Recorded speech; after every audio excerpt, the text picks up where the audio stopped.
o tātou, kia mahia te hua mā kihi, kia toi te kupu, toi te mana, toi te araha, toi te reo Māori, kia tuturu, ka whakamaua, kia tēnā, huie, ka ie. First of all, I'd like to welcome everyone to this meeting of the Hearings Committee. Today we'll hear submissions on the proposed alcohol in public spaces bylaw and the proposed street tree policy. First of all, we'll just run around the table and do introductions of the hearings team. My name is Craig Bowyer. I am the chair of the hearings and the deputy mayor. To my right. I'm Karen Yates. I'm the general manager of strategy.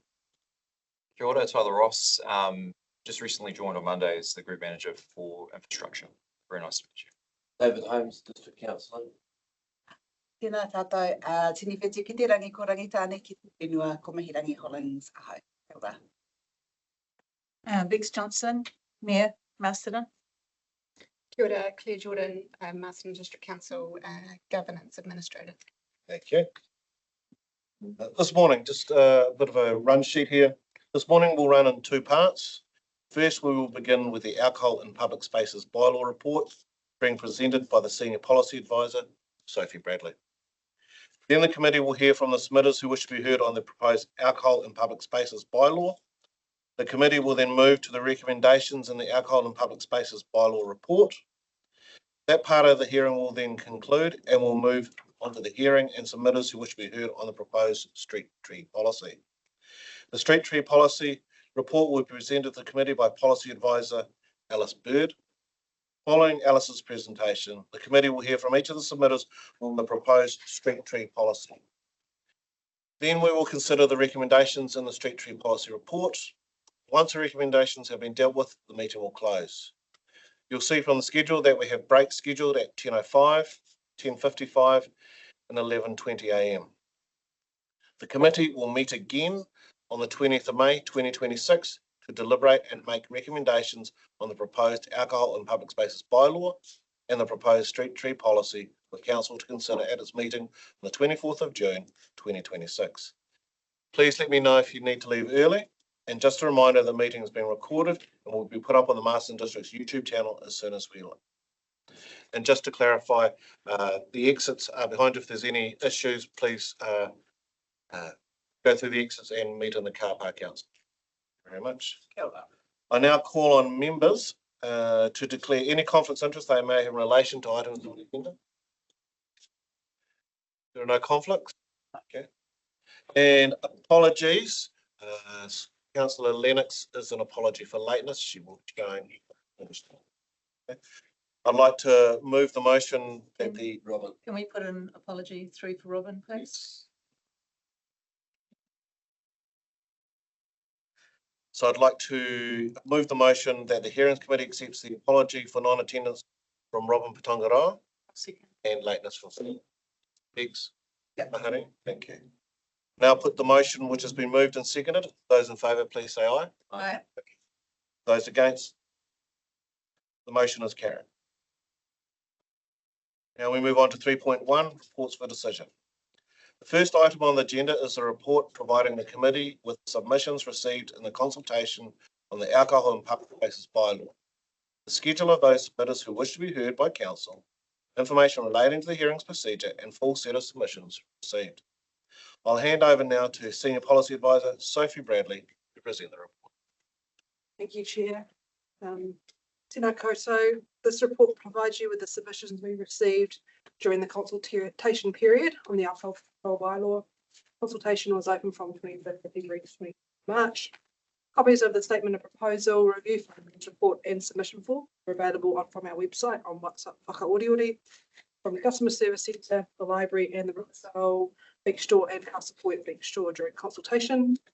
The opportunity to submit was widely advertised to our community via mechanisms such as direct emails to key stakeholders and community groups, media releases, and local radio. In total, we received 36 submissions, and there are 3 submitters wishing to be heard today. Further analysis will be provided to you as part of the deliberations report in May. Kia ora, thank you. Kia ora. Are there any questions for Sophie? Okay, so if there's no questions, we will move on to Thank you. Before I start, I just need to remind elected members that you all need to approach the hearings with an open mind and take into account all written and oral submissions. That you are here to listen and not engage in debate with submitters or offer solutions, but can ask questions to clarify their submissions. We will now call on our first submitter, Pip Hannon. Welcome, Pip. Good morning, everyone. Kia ora. Hi. I'm Pip, if you haven't met me before, and I'm at Riversdale Beach Store. And I'm speaking just for myself, not on behalf of Riversdale. Thank you, Pip. Councillors have read your written submission and have a copy in front of them. You're here to speak in support of your submission. It is an opportunity to expand on your submission and focus on key points. You have 10 minutes. This includes time for questions, 7 minutes to present your submission, then 3 minutes for questions from elected members. A bell will be rung at 6 minutes. And just a reminder, the meeting's being recorded. We're in your hands. Thanks, everyone. I'm broadly in support of that thing, and I understand that it will make council's life easier because it doesn't mean you have to reapply every year to have your alcohol bans.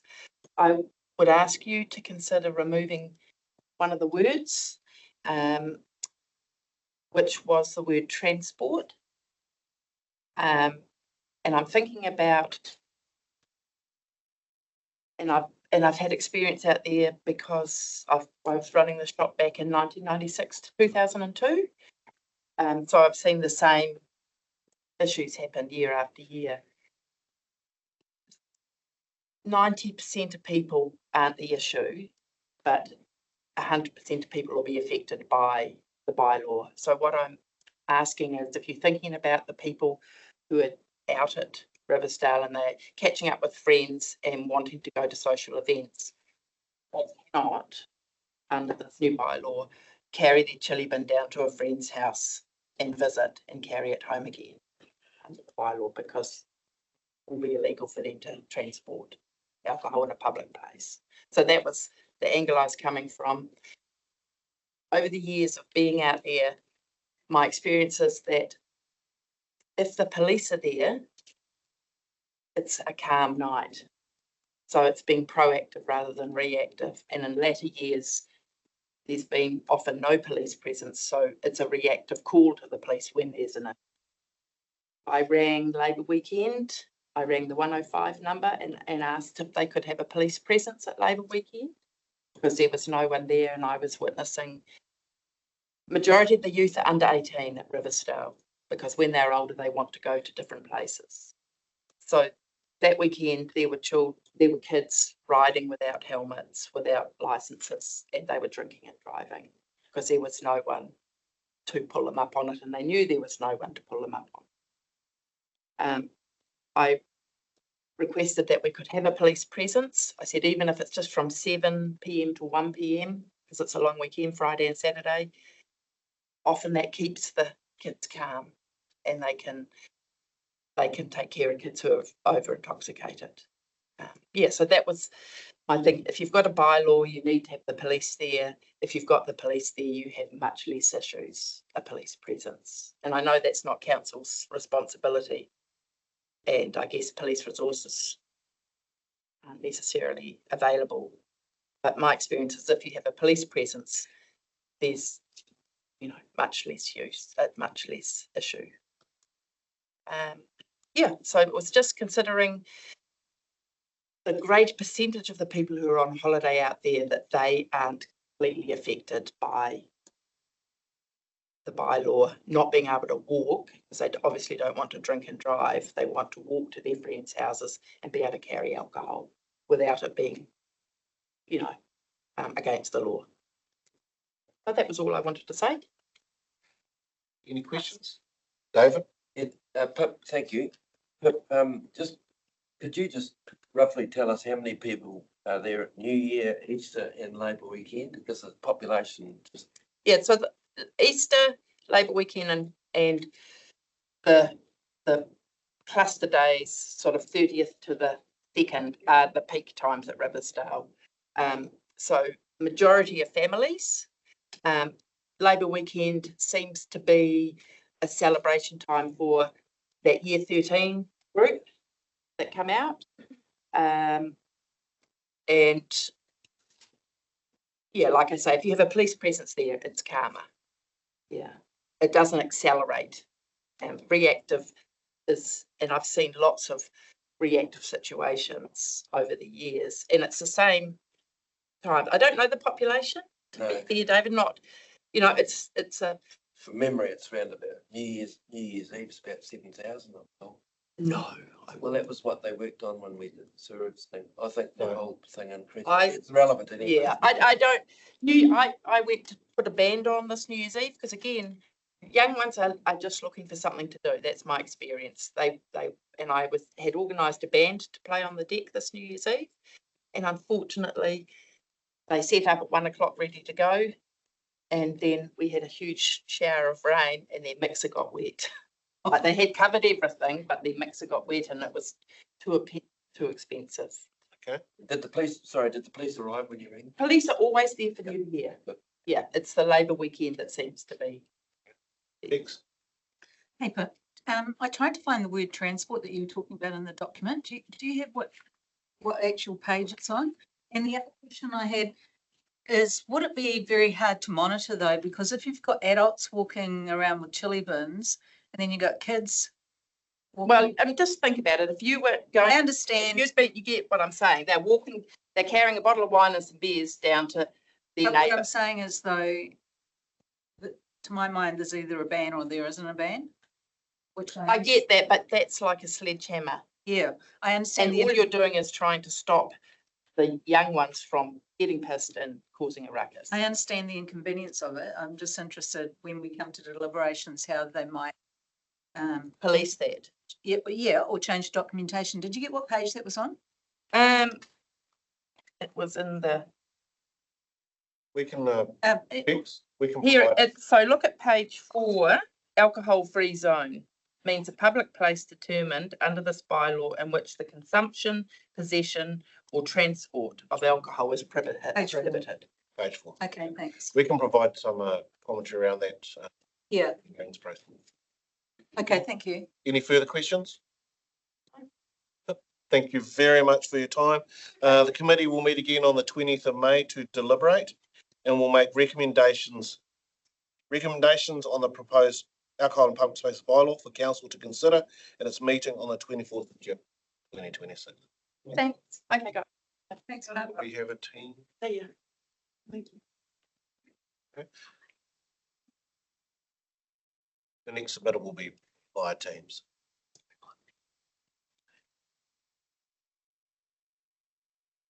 Okay, I now call on our next submitter, Margaret, who is speaking on behalf of the Riversdale Beach Community Association and is joining us via Teams.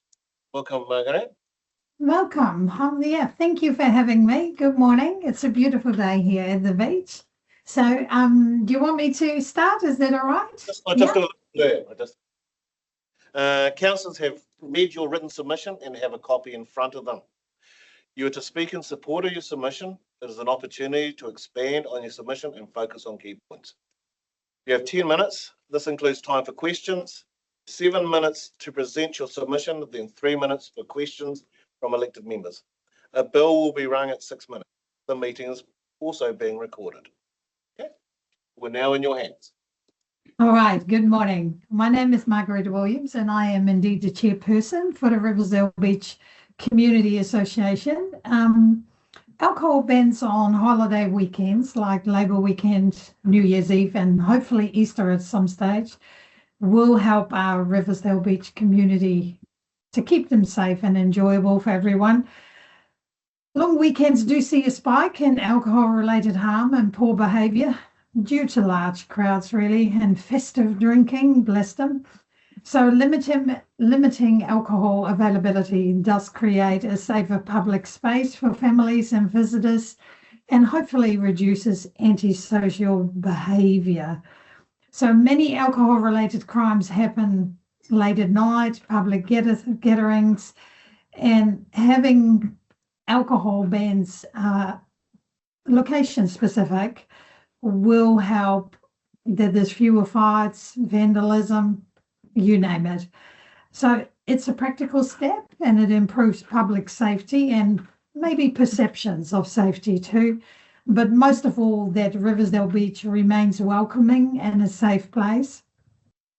It will be helpful to indicate when this all goes ahead through signage that you cannot consume or possess open alcohol containers. I think there might be a misunderstanding with some people that I've spoken to about this bylaw. They get all upset that, oh, I can't walk to somebody's house with a bottle of wine. That might be an education part.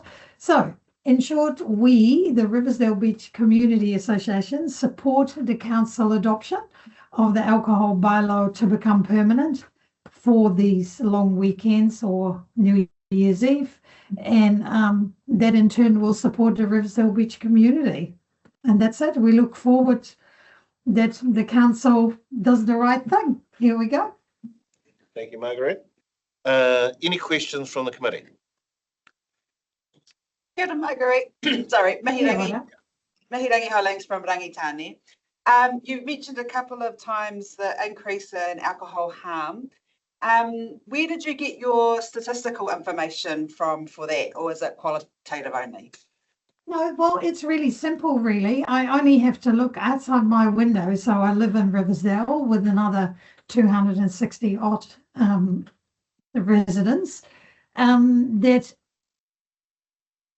Well, Easter, the last 3 years, actually the last one was pretty quiet. So it's just a congregation of people drinking on the street, unsupervised parties. So it's not just hearsay. I'm actually living here, and you would be able to talk to any local people that you find that this is real. You know, it is a problem. And well, I've only lived here 9 years, but I think every year there's been something in some shape or form, damaged toilets, little fires started, you know, it's fights, kids being assaulted. So it's not like an imaginary friend. It's really real. I wasn't suggesting that it was an imaginary friend, Margaret. I was just wondering where your data was coming from. Thank you. Kia ora. Any further questions from the committee? Okay. Yeah. You mentioned about open alcohol, because we've just had a submitter who said take the word out of transport out so that people can go from other places to other places. So it's not a problem for people. Or do you think it's a problem or a misunderstanding? I think it is a misunderstanding, because I actually had people ring me about it and say, you cannot support this because we have to hide our alcohol in advance. It's like, what the hell are you talking about? I mean, well, unless I totally misunderstand, I think it is about that actively drinking on the street, in public spaces, not carrying it in your handbag from one house to another in a closed bottle, or did I get that wrong? No, I'm pleased you brought it up, but we're going to have to ensure that We'll look it's into clarified. So Yeah, and because I had even people from Castle Point say, I hope you're not supporting this, and it's like, I think you're misunderstanding. So that it might just be wording or education anyway. I mean, we're lucky, unlike some places where they have the requirement for a year-round alcohol ban. I mean, how sad is that? Do you need that? So we're pretty limited, you know, for the need. That's pretty good. Thank you. Nothing else? Thank you, Margaret. You're welcome. And hopefully we'll hear what the outcome is. The committee will meet again on the 20th of May to deliberate and will make recommendations on the proposed alcohol in public spaces bylaw for council to consider at its meeting on the 24th of June 2026. Thank you. Okay, have a good one. See ya. Nice. Through the chair. Yes. I think that's an important thing, which I'd quite like to clarify. We'll cover it up in another motion. Well, before then, if we can, because it needs to be clarified. It's noted. It's been noted. Yeah. Okay. Right, I'd now like to call in our final submitter, Luther Talar. Welcome, Luther. Running slightly ahead of time.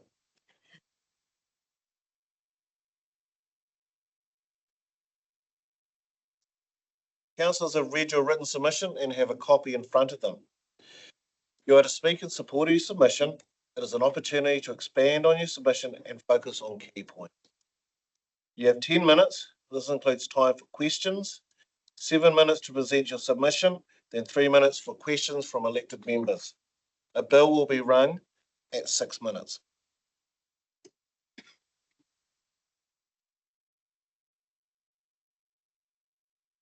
Tātou rātou, te me tūtahi te wahi me te tūwhakama me te kaihana nei a me ka toa timotu, nā me ka toa te aturoa. Kia koe te tangata whenua tēnā koe. Kia koro ngā iwi te muri whenua tēnei rangatāni nā te kaihana tēnā koe. Te mihi kia koe te mana ora tēnei me kia koe te koromatua o whakaoriori. Nō tēnā koutou, kia ora tātou katoa. Kia ora mata. If you see me moving around playing on my phone, I'm not being disrespectful. I have a hearing problem, so I need to tune in on my phone every now and then to make sure. Mr. Chairman, as I understand it, that you, in your review of this alcohol bylaw, requires you to address several particular questions requiring a merit-based assessment of each of the 5 locations independently. I think the last point is important because each of the 5 areas are different, and more so since the bylaws were first introduced. And one of the key questions you must be satisfied with is whether those perceived issues that brought about the need to have a bylaw in the first place still exist. And to help you with these questions, you're being provided, and I have a copy of the commentary and data in the Alcohol Control Bylaw Review Findings Report. And based on that report and my own personal observations, I believe this is an opportunity for Council to adopt a fresh approach in addressing this issue. And even if your deliberations leads to a prohibition in any of the 5 areas, my submission is that the Council need to maintain a forward-thinking approach and actively pursue alternative solutions. The bylaw was introduced about a quarter of a century ago. Since then, time have moved on, communities have evolved. I highlight the following changes because they are relevant to the issue to suggest that more needs to be done before you rubber stamp policy, because it may be the only option at this stage. Some of these changes are significant. Firstly, per capita alcohol consumption is down by 25%, in some areas by up to 30%. The second point is, while the overall consumption of alcohol is down, data shows that a trend of increased hazardous drinking is by older population. Now, that is interesting data because the focus and language in the draft report tends to suggest a bent towards young people and their use of alcohol.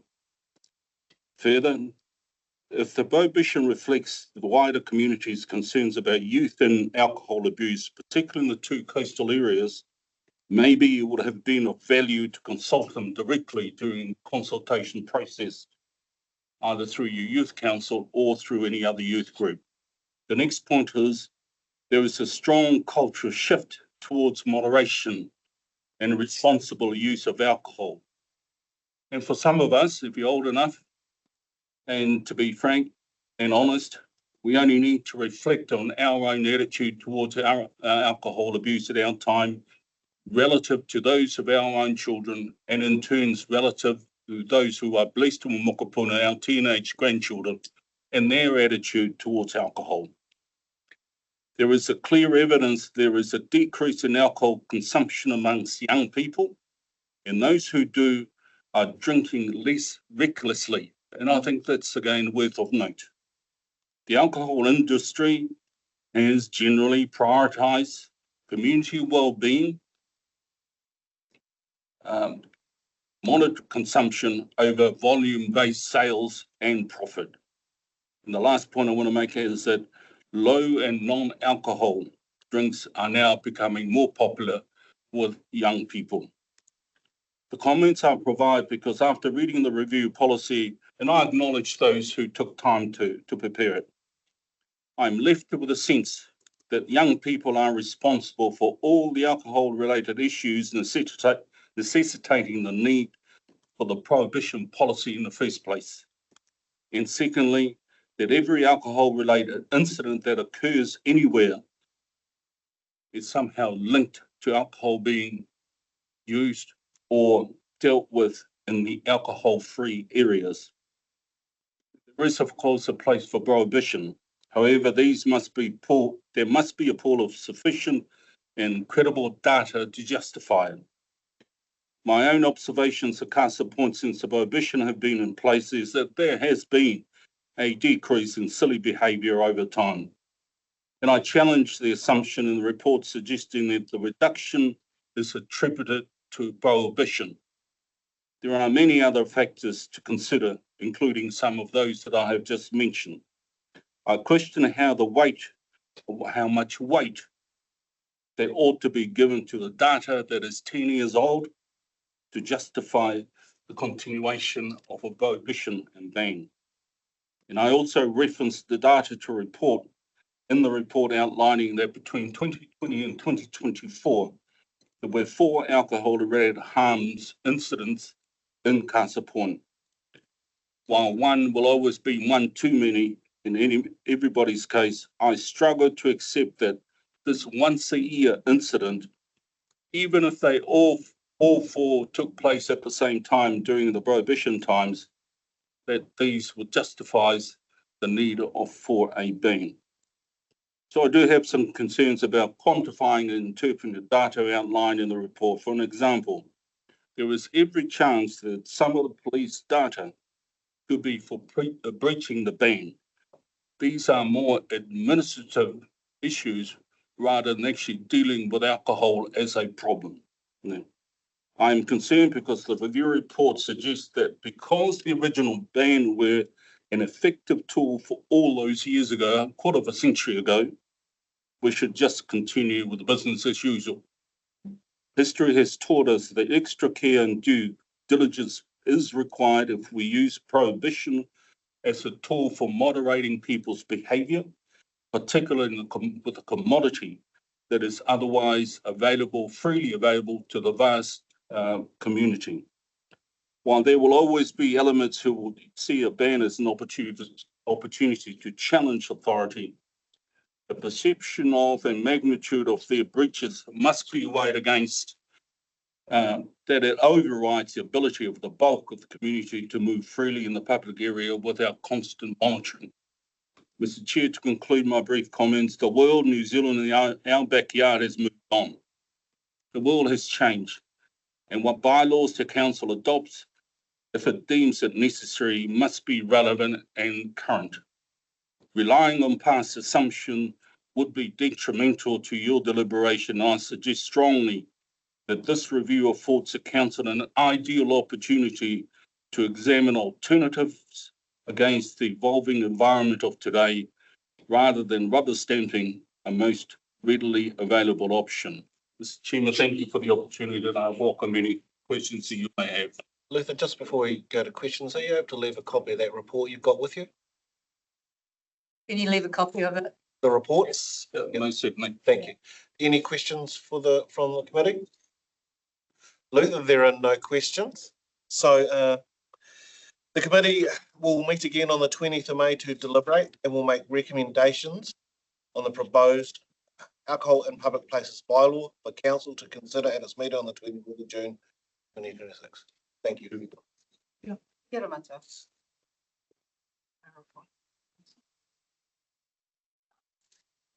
Yeah. Oh, just what was brought up previously, X around the transport. Karen will just clarify that. Just to clarify that under the bylaw making provisions within the Local Government Act, the bylaw doesn't prohibit, regulate or control alcohol of an unopened container in a number of situations, but two which I think have been brought up is, and it's worded very verbosely, but basically transporting alcohol from outside of a public place, so your private place, to other premises through a public place. So basically, when you bring your shopping home and you can take your shopping out of your car in a public place on the road and go into your private property, it doesn't apply in those circumstances for the transportation for you and your visitors. So somebody can come round with a bottle of wine, and it doesn't apply to the transport of alcohol from premises next to a public place to a place outside of the public place, again going through a place, if it's a resident of the premises and the alcohol is being promptly removed. So if you are walking through the public place like a park or along the road to get to somebody else's house, as long as you're not sitting around where you might be observed to not be actually moving through that public place, then you're okay. So with the first submitter, will somebody? There's obviously been a understanding there, so we will make sure, we'll clarify this in the deliberations, make sure that all the comments that we put up clarify. Thank you. Thank you for that, Karen. We've now heard from all the submitters on the proposed alcohol in public places bylaw, and therefore we'll now turn to the recommendations in the report. The recommendation in the office are that the hearings committee receives the full set of submissions received on the alcohol control bylaw Ture Aroi Pakikareheri Waipiro as part of the consultation. Attachment 4. Notes that 36 submissions were received on the alcohol control bylaw. 3. Notes that 3 submitters are confirmed to be heard on the alcohol control bylaw. 4. Notes the hearing will take place in accordance with the hearing procedure, attachment 3. And 5. Notes that deliberations will take place on the 20th of May 2026. I will now move the motion, being the recommendation of the officer's reports. Is there a seconder for the motion? Councillor Holmes. I now put the motion which has been moved and seconded. Those in favour, please say aye. Aye. Those against? The motion is carried. Thank you. We'll just pause for 1 minute. I just want to clarify something.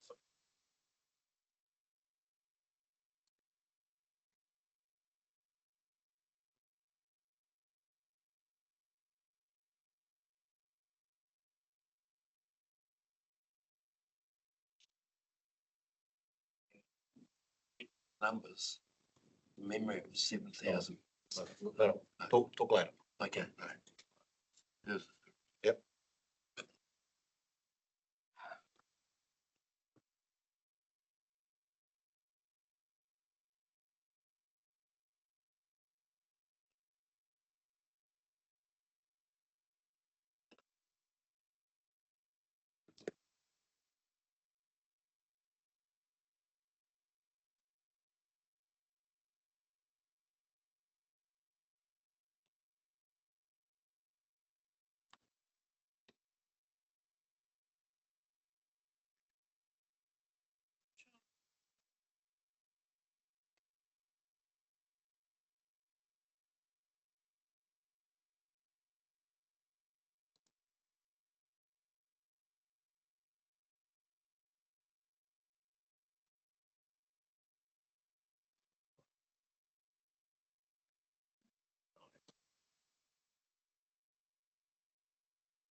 I've got sidetrack.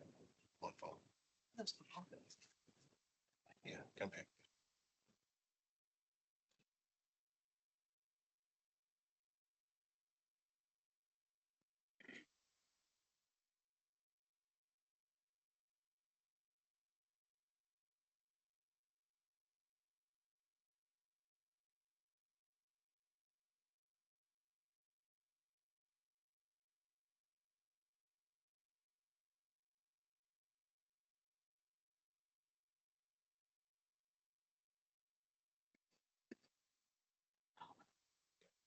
We'll just restart the suspended meeting. Next item on the agenda is a proposed street tree policy report. Just a reminder that this hearing is an opportunity to talk on to the written submission made on the street tree policy consultation. You will all know that the consultation has coincided with work being carried out on the CBD upgrade, including the replacement of street trees along Queen Street. There is a definite strength of feeling about these trees and the importance of street trees for our town and well-being. Some commentary relates to the CBD project itself and how that has been rolled out. Those comments are outside of the scope of this consultation and hearing, and will ask submitters to confine their comments to the policy and other approaches for street trees. I also remind councillors to confine any questions to matters in scope. It's just a simple reminder to keep it into scope and to try and not get off track. If we get off track, I will have to remind submitters to get back on track. So now I'll hand over to Policy Advisor Alice Bird to present the report.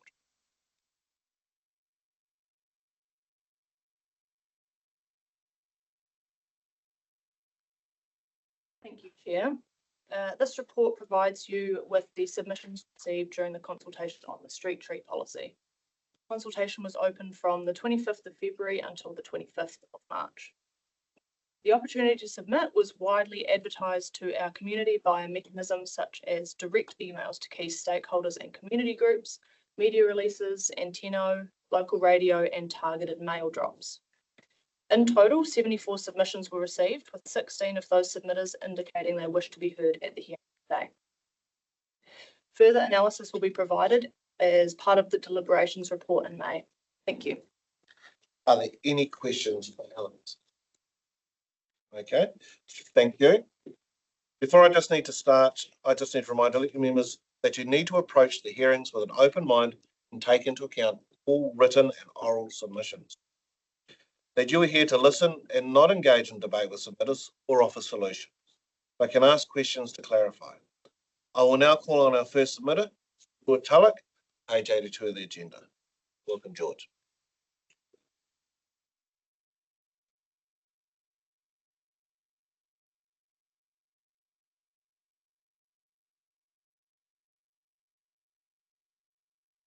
George, councillors have read your written submission and have a copy in front of them. You're to speak in support of your submission. This is an opportunity to expand on your submission, focus on key issues. You have 10 minutes. This includes time for questions, 7 minutes to present your submission, then 3 minutes for questions from elected members. A bell will be rung at 6 minutes. And just a reminder, the meeting is being reported. First thing I'd like to say, I've had a lot of dealing with the council over the years, and when I've pointed out problems, they've replied, we cannot do anything. Trees are protected and all this and that. So it's just had to be left.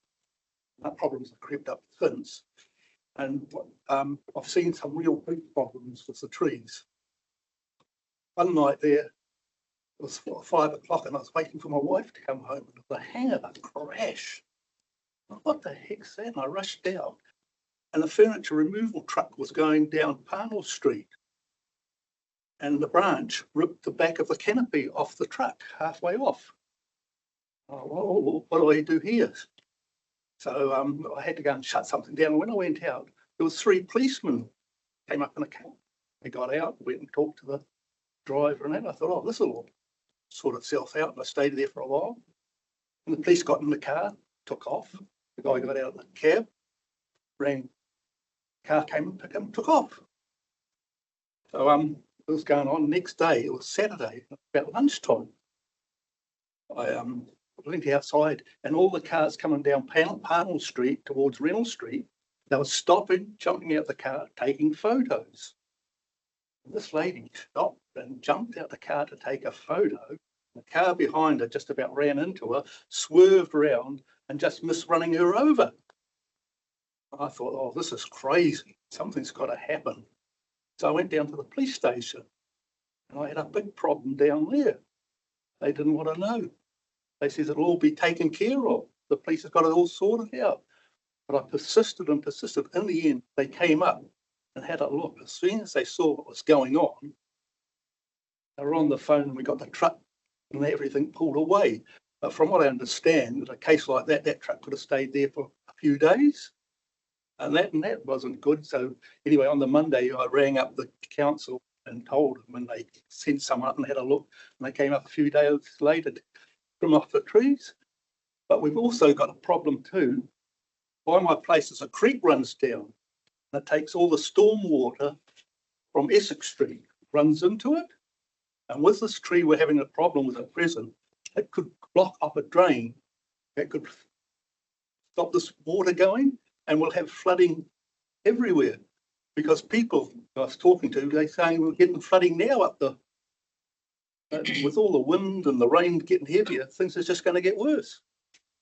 So something's got to be taken into consideration with all this. Just a reminder, just Yeah, well, clarify your that's what I had to submission. say, you know, Yeah. Finish now, but Okay. you know, Questions, Bex? So, thank you very much. I noticed that you're in support in general of the street tree policy Yeah. policy amendments. You pay particular attention to right tree, right place. Yep. When was the last time you contacted council about your tree problem? well, yeah, when this came up, I took the photos in to show them. You know, I wrote the submission and I took the photos in what had happened years ago. There's a huge branch of broke. Yeah. So when was the last Well, it took that. long time ago? That was it. Bloody, And the problem with where you are is because it's a protected tree? yeah, there's that one. But there's other, they told me when I been to the council before about things, there's 4 protected trees there. They can't do anything about them. And you don't feel that the new street tree policy adequately covers that? Well, I feel like that should be looked at, you know, when they do it. If they're going to change trees and that, make sure they're the right ones in the right place. Okay, thank Yeah. you. I'm not against trees or anything. No, I saw that. But you, Yeah, got to make sure the right ones are in the right place or someone's going to get hurt. absolutely. Thank you. So that's all I've got to say. Any further questions? I've actually got a question for you, George. You say in your submission that you were clearing drains and taking refuse to the tip. Okay. How often do you believe you're doing that? Oh, I was doing it for quite a while. And the strange part was all the leaves were from your trees coming into our place. You fill the trailer up, Yep. take it down to the tip, and I was getting charged to get rid of all. Thank you for that. Thank you for that clarification. No further questions? Thank you, George. The committee will meet again on the 20th of May to deliberate and will make recommendations. Recommendations on the street tree policy for council to consider at its meeting 27th of August. Thank you. Thank you. Yep, Kia ora. unless you want to stay. I now call on our next submitter, Kirsty McCarthy. Page 84 on the agenda. Welcome, Kirsty. Councillors who read your written submission and have a copy in front of them. You are to speak in support of your submission. It is an opportunity to expand on your submission and focus on key points. You have 10 minutes. This includes time for questions, 7 minutes to present your submission, and 3 minutes for questions from elected members. The bill will be run at 6 minutes. To you. Kia ora, everyone. Thanks very much for the opportunity to speak this morning. If you don't mind, I'm going to read so I keep on track. Kia ora, I'm Kirsty McCarthy. I'm a resident in Terrace. We chose to live there because of the trees, and I feel very privileged to live in such a beautiful street. We enjoy the biodiversity that the trees provide, and particularly to our often visiting karaerea. I'm also a former Parks and Open Spaces Manager for Masterton District Council. Again, thank you for the opportunity to speak today. I'm here to advocate for the street tree population at Masterton, the management and maintenance of trees in our public spaces. Firstly, it's great to see that the street tree policy has been reviewed and the community have the opportunity to offer their input into the policy through this consultation. The previous policy established in 2010 was well overdue for review, and as a result, practices outlined in that policy were no longer being adhered to. I'd like to start by quoting from a policy brief from Manaaki Whenua Landcare Research called Enhancing Urban Tree Health. This was published in November 2024. Climate change has and will continue to increase the pressures on urban trees precisely at the point when people and cities need them most to mitigate adverse effects. Shifting framing of urban trees as vital infrastructure with asset management plans can prioritise resourcing and management, better reflecting the increasingly important role trees play in cities. Investing in urban forestry practices not only protects these vital resources, but ensures that New Zealand cities remain vibrant and green for future generations. If local councils prioritise the health of urban trees in planning and maintenance practices, New Zealand cities will be increasingly resilient and will improve the wellbeing of their residents. This also will result in healthier trees that will be less prone to failure, require less maintenance, and thereby reduce long-term costs, and overall will be less disruptive to hard infrastructure. As mentioned, I'm happy the policy has been reviewed, but I feel that this policy is more about having our street trees fit into hard infrastructure than it is about the wider value of trees to our community. Currently, infrastructure considerations seem to be the overriding message of the policy. There is not enough balance between that and the far wider ranging issues that must also be included. The policy should outline council's position on the value of street trees and the enormous benefit they have, especially with the current challenges being faced through climate change and the vital role that trees play in sequestering carbon, cooling through shade, and managing stormwater. I believe there are policy statements that leave ambiguity, therefore decisions may be made operationally with no community input. I have referred to the Christchurch City Council tree policy as what I believe is a great example, and I will refer to this several times. It aims to, quote, help manage trees to meet community aspirations, service requests, and provide clarity for decision making while maintaining consistency in the approaches taken by council and their contractors. Their policy emphasises the importance of their trees and how they can work equally with infrastructure. I would encourage elected members to have a read of this policy. With regards to the proposed MDC policy, firstly, I would specifically like to recommend the re-establishment of the Street Tree Advisory Group or similar. This group was disestablished by a previous CEO. The role of STAG was, and quoting from the current policy, to confirm that proposed works were consistent with policy, review completed works to ensure consistency with the policy, consider complaints and recommendations from the community, mediate street tree related disputes with affected neighbouring properties, and approve planting of a species that is not already included in the approved species list, and monitor the effectiveness of the policy and recommend variations to council. STAG included representation from our community, staff, and elected representatives. Recently, we've seen how engaged our community have been regarding the trees in the CBD. This shows the value of trees to our community, and as ratepayers and voters, they should continue to have a voice through a group STAG. Moving on to canopy cover. I would like some goals included in the policy relating to canopy cover. Experts suggest we should be aiming for at least 25% tree canopy cover. A University of Canterbury 2021 study at Masterton has an estimated tree cover of 12.3%. Of the 75 towns and cities in New Zealand involved in the study, Masterton came in 62nd place out of the 75. Is that something to be proud of? And as a community, we need to set ourselves a target to work towards. Other aspects of the proposed policy. Around new trees, I support the approval of a planting plan for new street trees, but as mentioned, would like STAG or similar to be formed to support this from a community perspective. I also note with the proposed policy that there is no list of approved species as there was in the last policy. This would remove any ambiguity around species selection. With the policy statement, new trees must not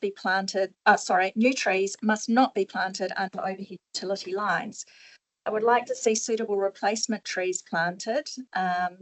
That is a smaller species or alternative landscaping so that the streetscape is not altered by the removal of an unwanted tree. Using my street as an example, if the worst were to happen and for some reason on the power line side of the street we had to have trees removed, under this policy statement no trees would be replanted. This does contradict your statement under the removal of trees section, which states one tree will be replanted to replace the removed tree. So some clarity around that position would be beneficial.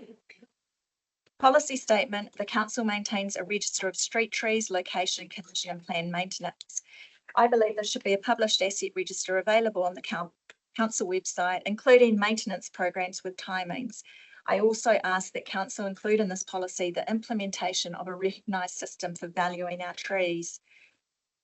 In line with the asset register, maintenance programs must be carried out with appropriate best practice. In 2024, trees in Jordan Terrace and King Edward Street had canopy reductions on the power line side in November.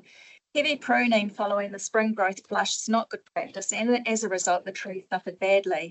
When asked why the work was being carried out in November, the response was, quote, encroachment of trees into the power lines triggered the November arborist work in Jordan Terrace to rectify the risk. Whilst MDC acknowledges arboricultural seasonal pruning practice wasn't followed, tree maintenance work to protect power supply takes precedence over recommended pruning practices when risks are identified.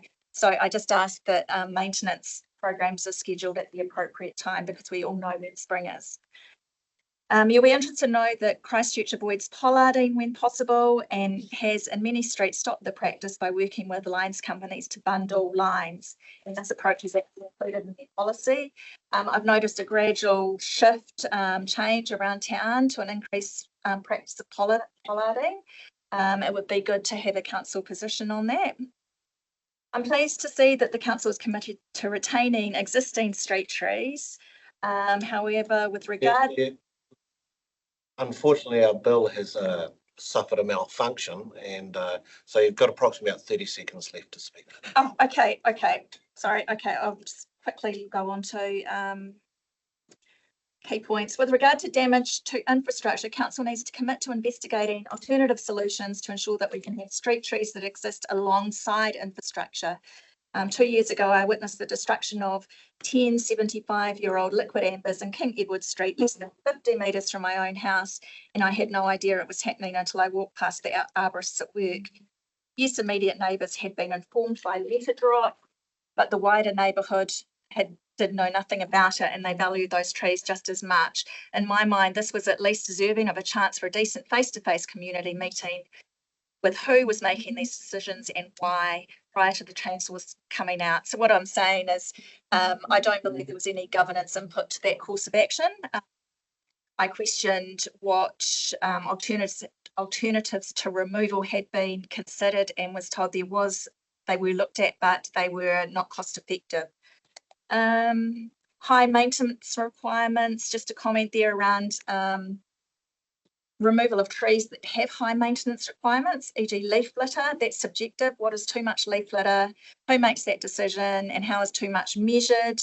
Christchurch has a clear policy. We will not remove street trees to reduce leaf or fruit litter and other debris or to reduce shading. I will just go on to my final comment. In summary, I would like to say that we have many very knowledgeable people in the community with extensive horticultural and botanical knowledge. We also have many people who value our trees immensely, as we know it enhances our town and has so many benefits. I urge elected members to carefully consider the intent of the street tree policy and make sure they are comfortable that the tree is the focus and how we can work together alongside flood infrastructure to make sure we continue to grow our green canopy, enhance biodiversity and habitat connectivity, and help protect our community from the impacts of climate change. Thank you, Kirsty. Do the committee members have any questions? Bex? Hi, Kirsty, thank you. Hey, just a question. You read out the terms of reference for the previous stag group. Those terms of reference are still relevant? I think they need reviewing. I think the key is to make sure the community have input. I think some of them are still relevant, but I think they definitely need reviewing. I'd be interested in your feedback on those terms of reference. Thank you. Any further questions from the committee? There's no question. Thank you very much, Kirsty. Can I just add one more point? Outside the scope of the street tree policy, this is really intimidating. Yep. And my feedback for council would be, if you want people to come and submit, I speak all the time in public, I find this intimidating. So it'd be great to have a different setup and encourage. It's the way. Good feedback. It's good feedback. It's You're welcome. the process. I'm- Thank you very much. I'm terrified. I know, you're so scary. Okay, thank you, Kirsty. The committee will meet again on the 20th of May to deliberate and will make recommendations on the proposed street tree policy for council to consider at its meeting on the 24th of June. Thank you. I will now call on our next submitter, Margaret. Page 86 of the agenda. Welcome, Margaret. Councillors have read your written submissions and have a copy in front of them. To speak in support of your submission, it is an opportunity to expand on your submission and focus on key points. You have 10 minutes. This includes time for questions, 7 minutes to present your submission, then 3 minutes for questions from elected members. The bill will be run at 6 minutes. Just a reminder, the meeting is being live streamed and recorded. We're in your hands. I'm a bit intimidated too, and I'm not as organised. I'm also from Jordan Terrace, which is a beautiful leafy street. One of the reasons why we bought where we did. Unfortunately for us, we have a tree at the end of our driveway, which the roots are, it's so bad, it's been planted in the road itself. And the roots are so bad that they're coming up and they're that high. When you try and back your car out, it gets stuck on the roots. It's also damaged our driveway. The path on the opposite has cracks in it that are opening up. A woman could catch a heel in there so easily and have a bad accident. There was a lady used to walk by with a walker every day and she used to stop and chat. She doesn't anymore because of the crack in the paths. We've complained about the tree for the last 5 years at least and got nowhere until about a year ago. We did get a call from the council to say that yes, they'd been to see the tree. It was terrible, had to go. As many of the people, the tree arborists that go by say the same thing. And that he said it was like a good and a bad. He said, yes, we have to move the tree, but we don't have the budget for it. So over the last year, it's grown even more. The problem gets worse, and we just feel like we're stuck in a time bubble, really, because we can't fix our driveway until it goes because it's causing too much damage. So my comment to the council is you can have all these policies, but you must implement them. You can't just do the talking, say, yes, we'll do it, but then just leave the problem where it is. When we have a grass burn outside our house, which would easily have two more really nice trees. And I would hate to see all the trees in Jordan go because I don't think it's necessary. I do see the expense of clearing the leaves and everything else, but it's only for about 3 months of the year. So, yeah, that's my policy. I love trees. I want to see trees remain in Masterton because I think it's important. Just for everything, from an ecological, from a visual, and from a practical sense, I think trees are a really important part to play. But when they're planted in the wrong place, action needs to be taken. So that's all I've really got to say. Thank you, Margaret. Are there any questions from the committee? Thank you. No questions. Thank you for your submission. The committee will meet again on the 20th of May to deliberate and will make recommendations on the proposed street tree policy for council to consider at its meeting on the 20th of May. We will now suspend the meeting and have a break and for 10 minutes and reconvene at 10:15. It's coming. Thank you. Thank you. We're now back with the meeting and recording. I would now like to call in our next submitter, Richard King, page 88 on the agenda.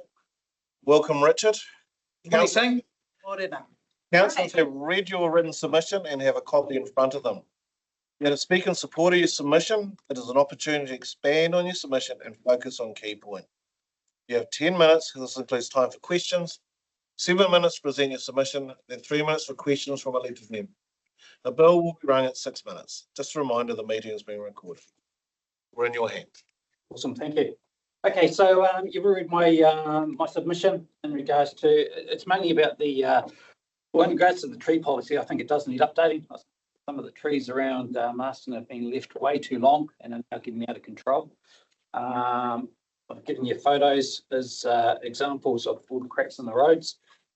Just following on for that, I think down the street have been ignored for so long that they are now a hazard to life and properties. Examples include vehicles being damaged due to overhanging branches, access issues to driveways. Example of that is I had some concrete that I was doing, concreting at home. I had to get the concrete truck to basically park on the road, and I had to wheelbarrow all the concrete in because it couldn't get down my driveway. Flooding due to the large amount of leaves. This is demonstrated in one of the photos I provided. A new drainage system has been put in on the corner of Pownell and Essex Street. However, it's not going to solve the issue if the trees are still there and creating all those leaves. Footpaths were actually redone when the drainage system was done. However, that footpath already needs to be redone due to the cracks and everything. And damage to private property from tree roots and falling branches. To me, option one is remove the trees causing concern. Advantages: no further damage to footpaths and eliminates the trip hazards. No further damage to drainage. No further drainage issues causing flooding, and eliminates the safety hazard of falling branches. No further damage to private property in regards to the tree roots. Eliminates the risk of these trees coming down in their extreme weather events, which we are starting to get more and more of. The tree roots are making their way closer to the surface, which to me is seems to be that that's reducing the stability of those trees. The roots are actually coming above ground. Disadvantage: cost. However, this is offset by the damage and cost of repairs that the tree is currently making. Option two: leave the trees as they are. Advantage: no initial cost. Disadvantage: further damage to the footpath causing trip hazards, further drainage issues causing flooding, safety hazards of branches falling, and further damage to private property from our tree roots. And there is a possibility of trees coming down due to extreme weather events, as I stated. Does anybody have any questions for me? Thank you, Richard. Are there any questions from the committee? I've got a question. In your submission, you talk about you work for Fire and Emergency. That I do, yes. And it's 2 incidents involving trees in Queen. Outside of Queen Street, you would be seeing numerous. Are you seeing any accidents with trees? So the last extreme weather event, not the one we just had, sort of that bypassed us, luckily. But the one previous to that was probably, I don't know, 2.5 months ago, something like that. We had extreme rain and extreme wind. We had multiple incidents in Daniel Street, and we were very, very lucky not to lose lives or property. There was slight property damage, but we had 4 trees, extremely large trees fall down, and I'm talking probably 30 metres high. They backed on the property backed onto Headlow School, and they were massive trees that actually toppled over. So yeah, we are starting to get more and more trees that are coming down. As I said, the weather's getting more extreme, and we're getting it. It used to be, hey, once in 100 years, not anymore. It's becoming more and more prevalent. Any questions from the committee? Those trees that you were talking about, were they on private property or they were council tree? The last one or the Queen Street one? Oh, the Queen Street obviously counts. Yeah. So they were on Headlow School. Oh, yeah. Cool. Thank you. Okay. Thank you. Right. Richard, thank you for your presentation. The committee will meet again on the 20th of May to deliberate, and will make recommendations on the proposed street tree policy for council to consider at its meeting. Thank you. Awesome. Thank you for your time. Thank you, Richard. David, in regards to your question earlier, 3.25 metres. Thank you. Thank you. We now have a short break. Our next submitter, Maxine Smith, is not in the building at the moment. Oh. So we will just have a short break, and she has written submission and have a copy in front of them. You are to speak in support of your submission. It's an opportunity to expand on your submission and focus on key points. You have 10 minutes. This includes time for questions, 7 minutes to present your submission, then 3 minutes for questions from elected members. A bill will be rung at 6 minutes. Kia ora koutou. No, I was actually a bit surprised to be asked to submit verbally, but basically my main thing is that just struck me before actually is that we need more community involvement.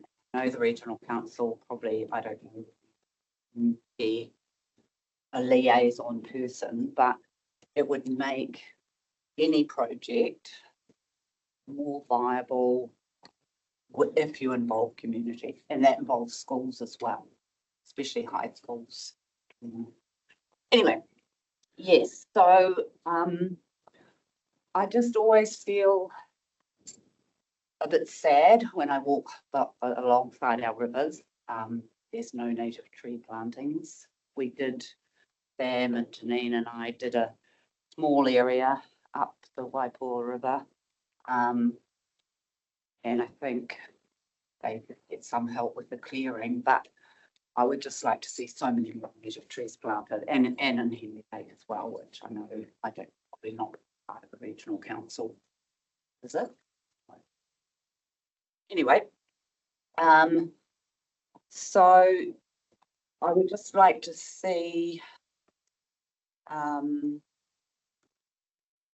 I said here, you know, more native trees planted in riverbanks.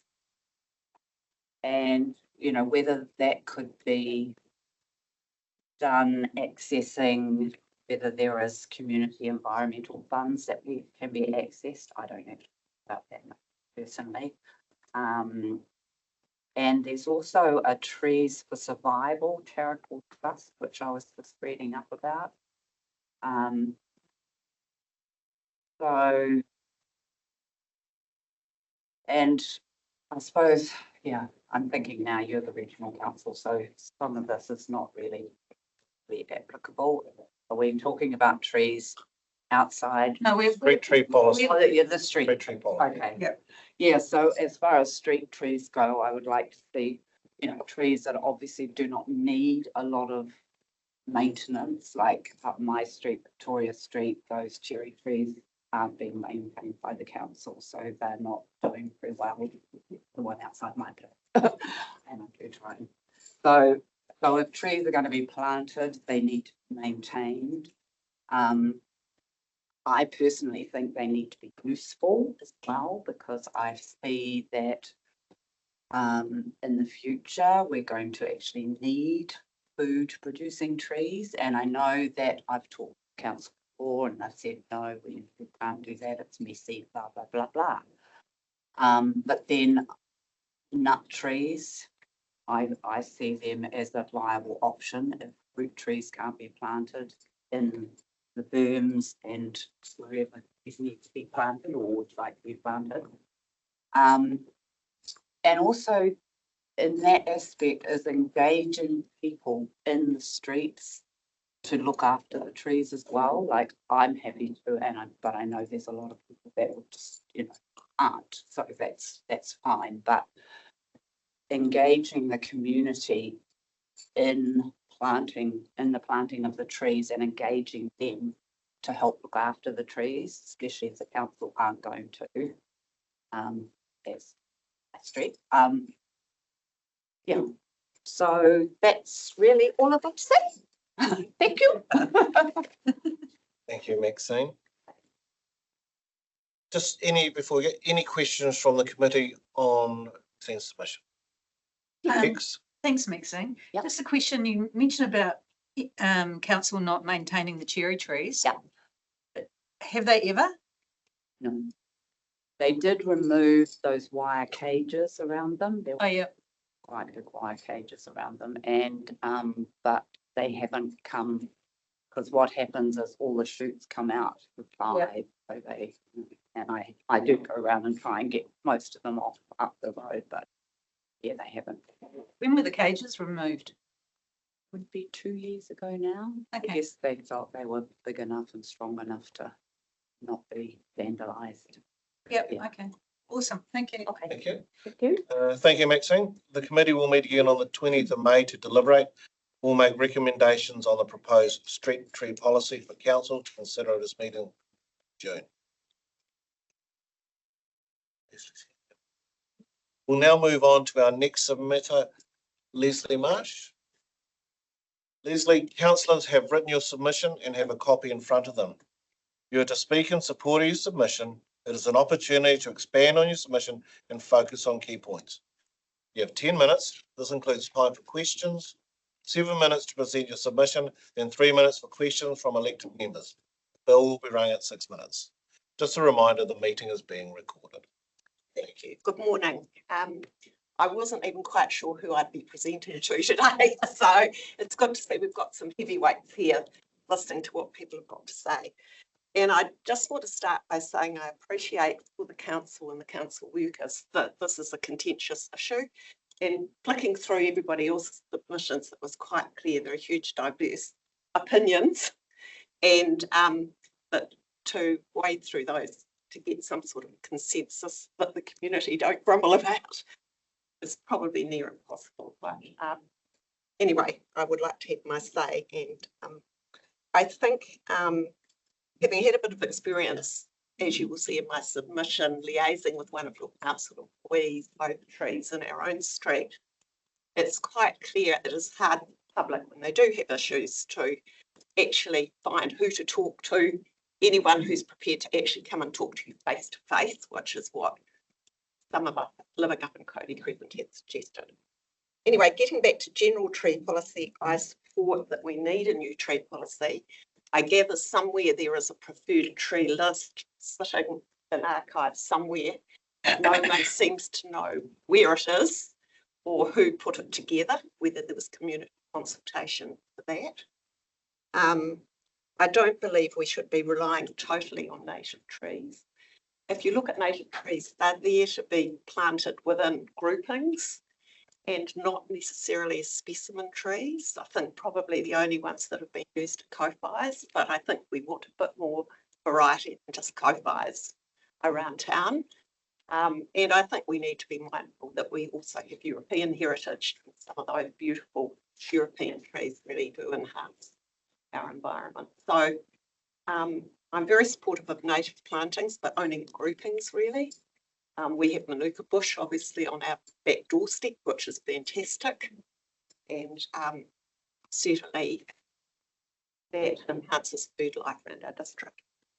In terms of the main street, one of my friends actually walked down there and saw the devastation that the roots have caused to the infrastructure. So I'm very supportive of the trees being replaced, but replaced with the right trees. I did hear of some of the ones suggested, including a Pahutakawa, which I thought was an interesting selection, given that Pahutakawas don't grow well in land at all because of the cold temperatures.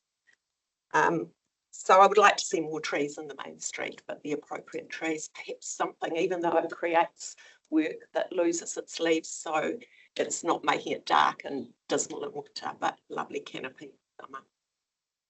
And it's interesting that just in the last 24 hours, Arrowtown has been considered as the nicest little town in New Zealand. And when you look at it, it's tree canopy and heritage status, but the trees are fine. Now, in terms of Cody Crescent, as you will see, I have been grumbling because we have trees and no one can tell us these species. Over half of which have disappeared. You can see where they've been. The one outside my place, which I really disliked, very kindly got blown over in one of the storms in November. But I just wanted to hand these around just to show you, because these are the apples that actually drops, and they're like little marbles. Leslie, we'll just put them to one side. If you continue a submission, we'll look at those later. Okay. I'd hate for you to run out of time. Little marbles that are slippery. Now, directly opposite my place is a gate coming out from the Wairaka village, and we have lots of older, frail people coming out there walking, which we need to encourage. Those are an absolute hazard. And so people are very good at sweeping them up. One of the neighbours down the road sweeps up outside his place every day, and over the road where he's got elderly neighbours. He then takes them to the dump for the council and gets charged for dumping them, which to me seems a bit ironic. We would really like to have some say in what is replaced up our street. And I'd like to make a suggestion that perhaps you could use Cody Crescent as a bit of an experiment, because I noticed the previous submitter doesn't like cherry trees, but we would quite like to plant some cherry trees. And some of us would very happily plant them outside our place where trees have been and stake them, water them, maintain them. So pay for them, which would to a certain extent help the council out in their business. And I, for one, would pay for two, one outside my place and one somewhere else. So that was something that I thought could be open for discussion. In terms of the Manuka Reserve, some of us help maintain it. A little bit more support for the council for that would be fantastic. We have in the past had loads of lime dropped to put in pathways, and the council has put some lime around the pathways. They don't do very little maintenance from the council apart from cleaning up trees when they've been blown over in gales that are coming across the track.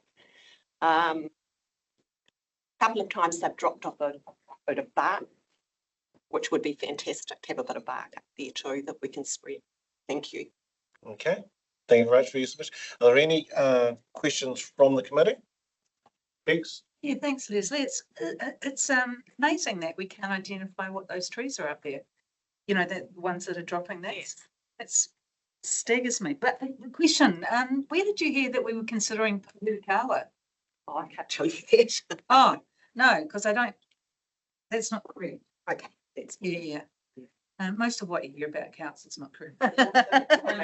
That's media probably. Yeah, no. Thank you. Whispers. Very helpful and interesting, great ideas. Any further questions? Would your neighbour supply a tree as well? Pardon? That's all right. A pine tree? No. We'll try very upset about all those ones at Mount we'll Bruce just as try an and keep the ex-farmer. topic with the questions if possible.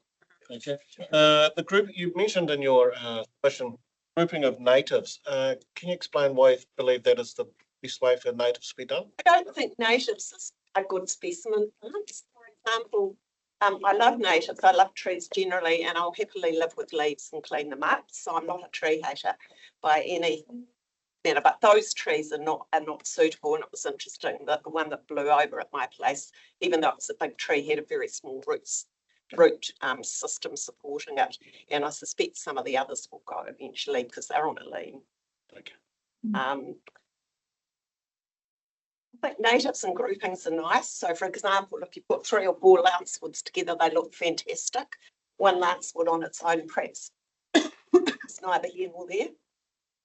I just think probably you get a better choice if you look more at exotic. And you're happy to leave those? You are very welcome to them. They're not edible. There's a good photo there as well. Okay. Yeah, not edible. I probably picked up half a veg last year before my tree was blown up. Okay. Thank you very much for your time there, Leslie. Thank you. The committee will meet again on the 20th of May to deliberate. We'll make recommendations on the proposed street tree policy for council to consider at its meeting 4th of June. Thank you, Rach. I see our next submitter has arrived, so we'll continue along.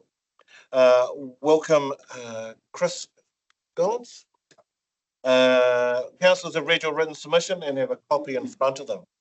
You're to speak in support of your submission. It is an opportunity to expand on your submission and focus on the key points. You have 10 minutes. This includes time for questions, 7 minutes to present your submission, then 3 minutes for questions from elected members. A bell will be rung at 6 minutes. Just a reminder, the meeting is being recorded. We're in your hand. Right. Thanks, Mr. Chairman. I'll start straight off. A large part of my business activity is encouraging businesses to relocate to the Wairarapa or expand by establishing a presence here. Generally, the Wairarapa means Masterton businesses. Businesses mean people, employees, management, and occasionally owners. And then jobs that enable young people to work locally and grandparents to be close to their grandchildren. I think that's important. Getting owners or management to bring their businesses here frequently means that they have to be prepared to live here, and their spouses. And sometimes it's the spouse that's the biggest challenge. You cannot deal with this tree policy through rose-tinted glasses or pretending things aren't what they are. Masterton is not Greytown or even Martinborough. With a few outstanding exceptions, it's not a pretty town. Masterton has pretty sharp edges. Chapel Street, especially since the town hall demolition, is okay, but Dixon Street is very ugly, an almost total absence of trees. And Queen Street is mostly dreadful, relative to other comparable New Zealand towns. I know what I'm talking about. I spent 30 years shepherding investment into Pororua. Its stigma was huge. It was a challenge every single day. $300 million of commercial investment buried a lot of that stigma. Masterton has a stigma too. A factor in opening an office here was the challenge of reducing that stigma here too. In Pororua, the council and I teamed to create change. But here, the reality is the council lacks any clear vision of where it wants to be in 20 years. The one very positive distinction Masterton has for attracting employers here is the terrific schools. Masterton's greatest asset from an aesthetics perspective is Queen Elizabeth Park, and that's entirely due to the exotic trees, not natives, exotics.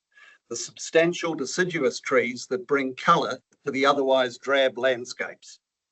Americans celebrate the beauty of such trees. They even call a season fall.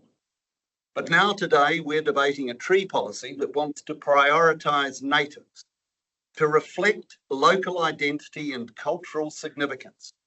With respect, I suggest that whoever wrote that would fail a drug test. A policy with that priority take Masterton backwards. It's madness. Native trees are bush trees. They're not feature trees. Alone, they do not have longevity. They drop all year round, particularly kowhais. They do not provide the autumn splendour that makes the Gisborne Arboretum the only place in New Zealand where thousands of people pay just to look at trees, exotic trees.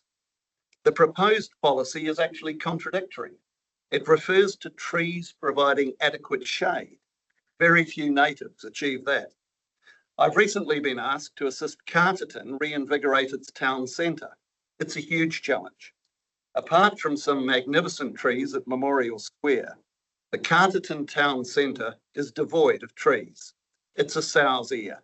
A silk purse is dependent on trees. Let me just show you something that was in the Wall Street Journal that I noticed last week.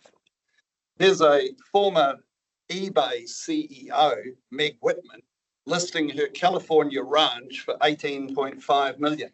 Now, if you look at the picture, you'll see there's no mention of the house that might be on that ranch. There's no aerial of the house.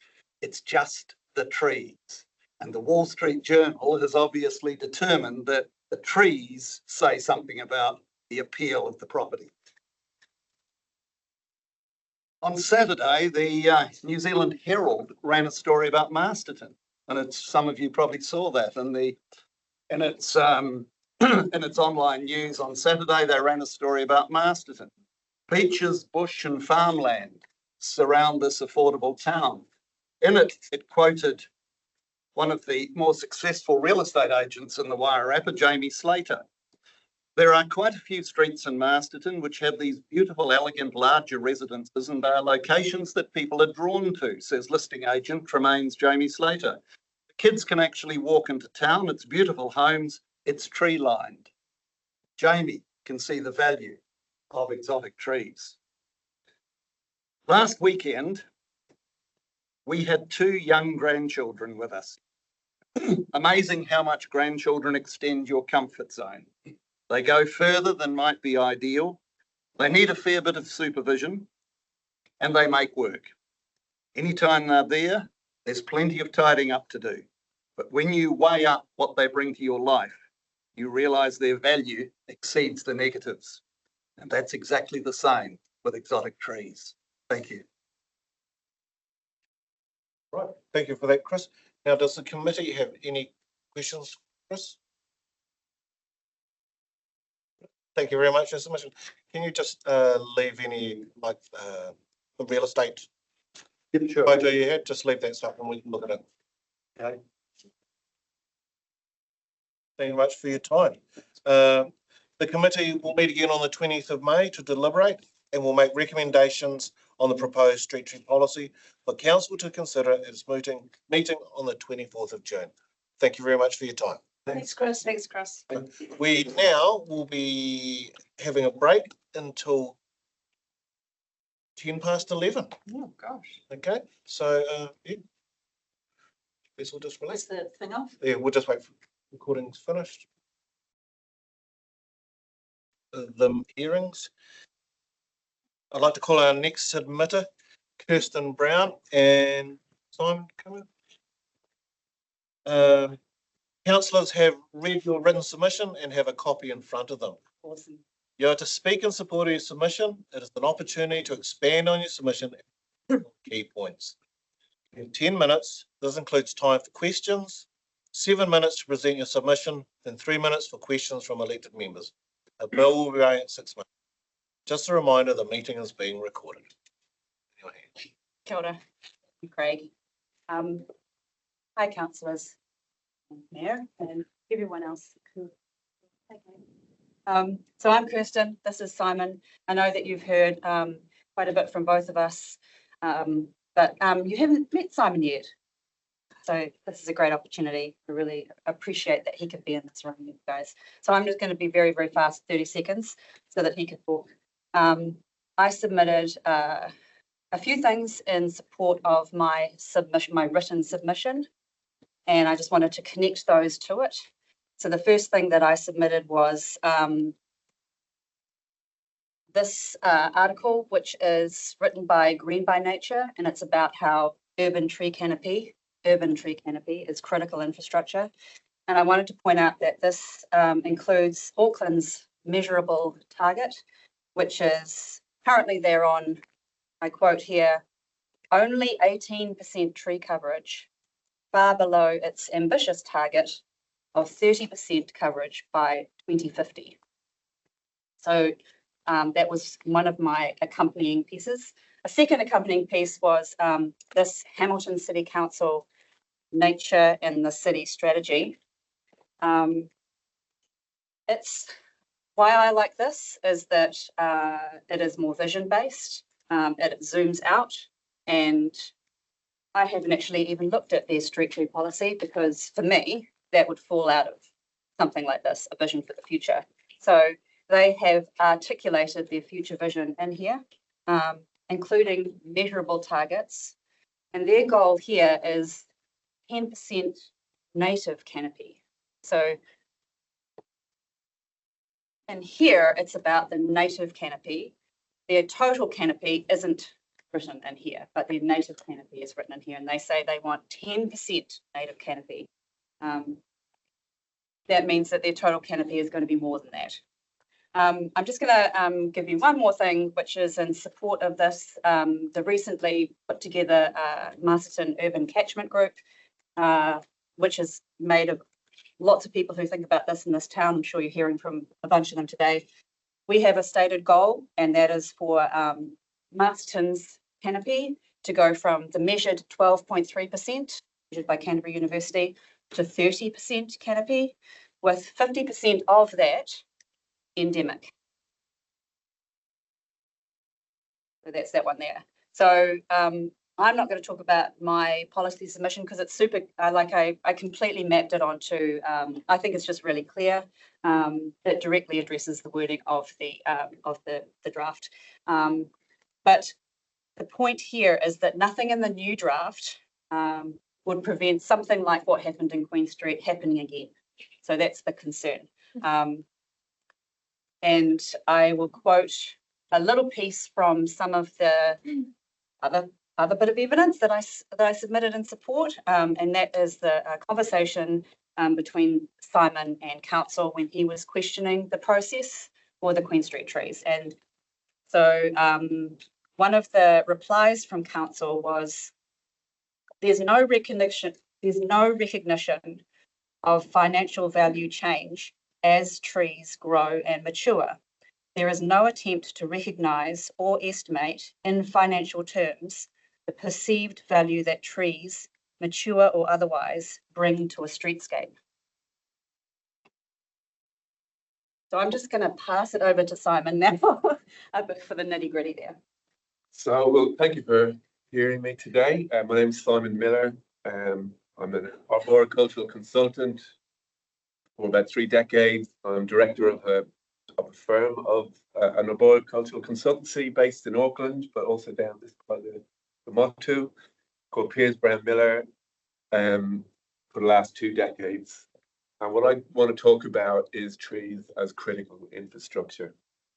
So I'm grateful for the opportunity to talk to this today, but I also find it a little bit, strange that we're even having this conversation. It's kind of weird, things that you thought were done and dusted 5, 10, 20, 30 years ago, this idea, like what we're still talking about trees, we're still having this conversation. So in my work, in my world, trees are considered critical infrastructure. So every room, every project I sit in, I'm sitting there with the structural engineer, the civil engineer, the architect, the digger operator, whoever. And we're discussing the pipe works, we're discussing the power lines, we're discussing every hole that has to, or every bit of land use change that has to happen on the site.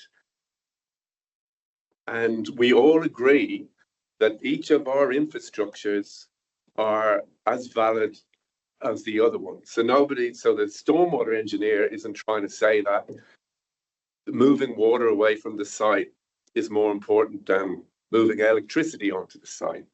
And the traffic engineer isn't trying to say that getting access into the site is more important than the water meter that has to go. Well, we all agree that that each infrastructure is as valid, and we somehow need to find a way to. Just a minute. 1 minute to go. Yeah. Oh, 1 minute to go. Okay. So basically, my point is that trees are critical infrastructure. They create oxygen. They sequester carbon, as per the the emissions trading scheme. They mitigate stormwater, heat. They are as important as any of the other infrastructures that exist in our urban environment. They have to be treated as so. So I would propose that the street tree policy, all it really needs to say is they will be trees, they are a functional public asset, and they will be subject to a rule in the district plan.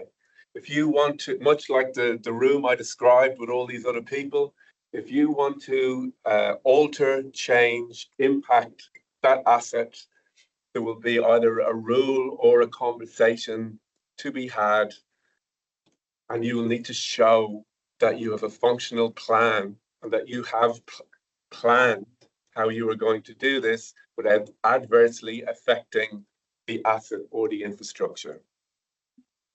That's not unusual. It exists in every other, many municipalities, and I respectfully suggest that rather than worrying about size of tree, whether it has leaves or not, or what have you, and going around in circles, you need to get to the heart of the issue, which is there will be trees, they are an asset, they will be protected.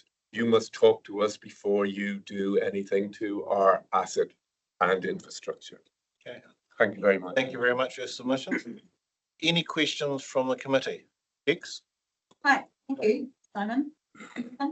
A number of people, including yourself, have mentioned about that the street tree policy is quite operational and that there isn't enough of a governance or community aspect to it. And you've raised the recommendation that the street tree advisory group is re-established.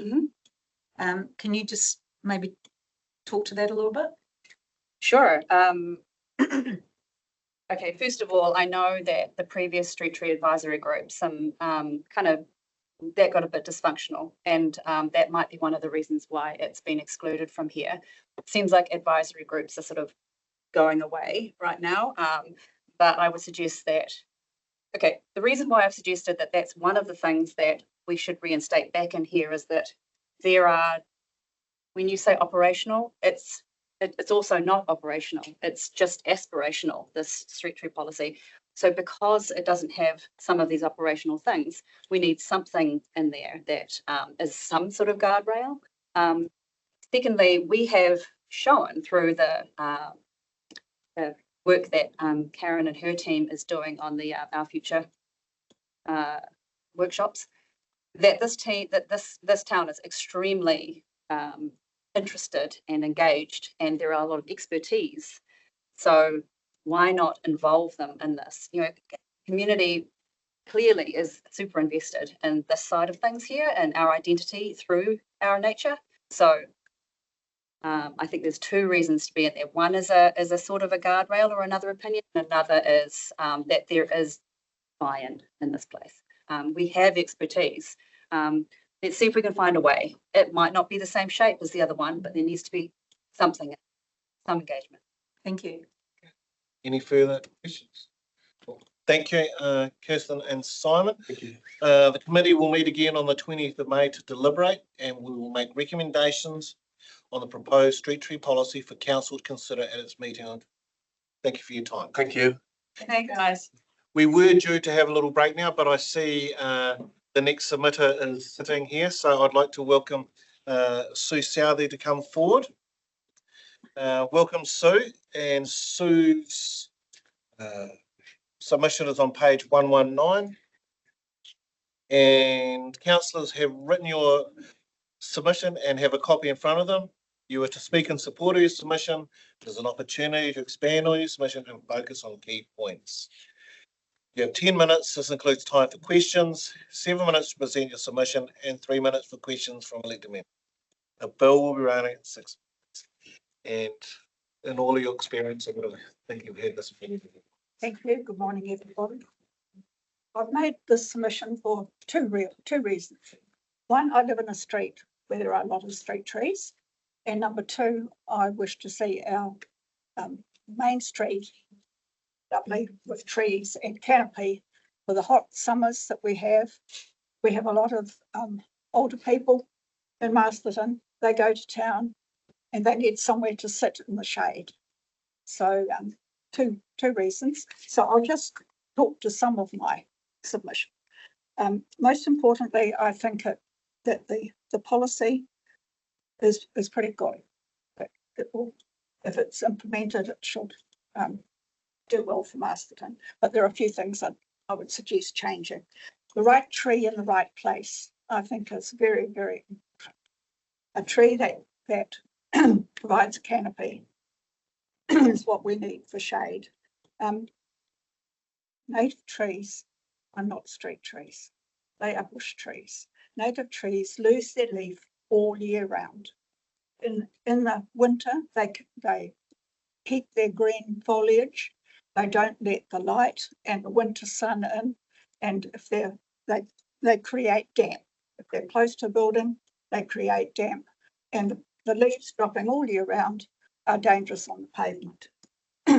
So those are the two things. One other thing, existing trees should not be removed without consultation with the property owners in those streets.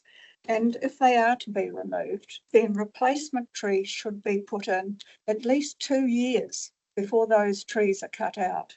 And they should be of a size that are starting to provide the canopy by the time the old ones are taken out. You've all read my submission, so you know most of the other things that I've said. Small shrubby trees don't provide shade. They become woody and need continued maintenance. So they create another cost for the council. We need large, strong, healthy trees. one other thing I have suggested. I'd like to suggest a few additions to the policy, and I have a page with the. And leave that with us. That'll be great. On it. Thank you. Yep. And I'll just read out what those suggestions are. On page 10 of your policy, I think I'd like to suggest a change to bullet point 7, which should say new trees when planted should be at least a minimum size of 3 metres, and in brackets, these are usually sold in 45-litre bag containers. And for bullet point 8, a suggested addition, new trees to replace those being removed should be planted at least 2 to 3 years in advance of removing existing trees. So other than my submission, that's all I have to say. Yeah, thank you for that, Sue. Are there any questions from committee?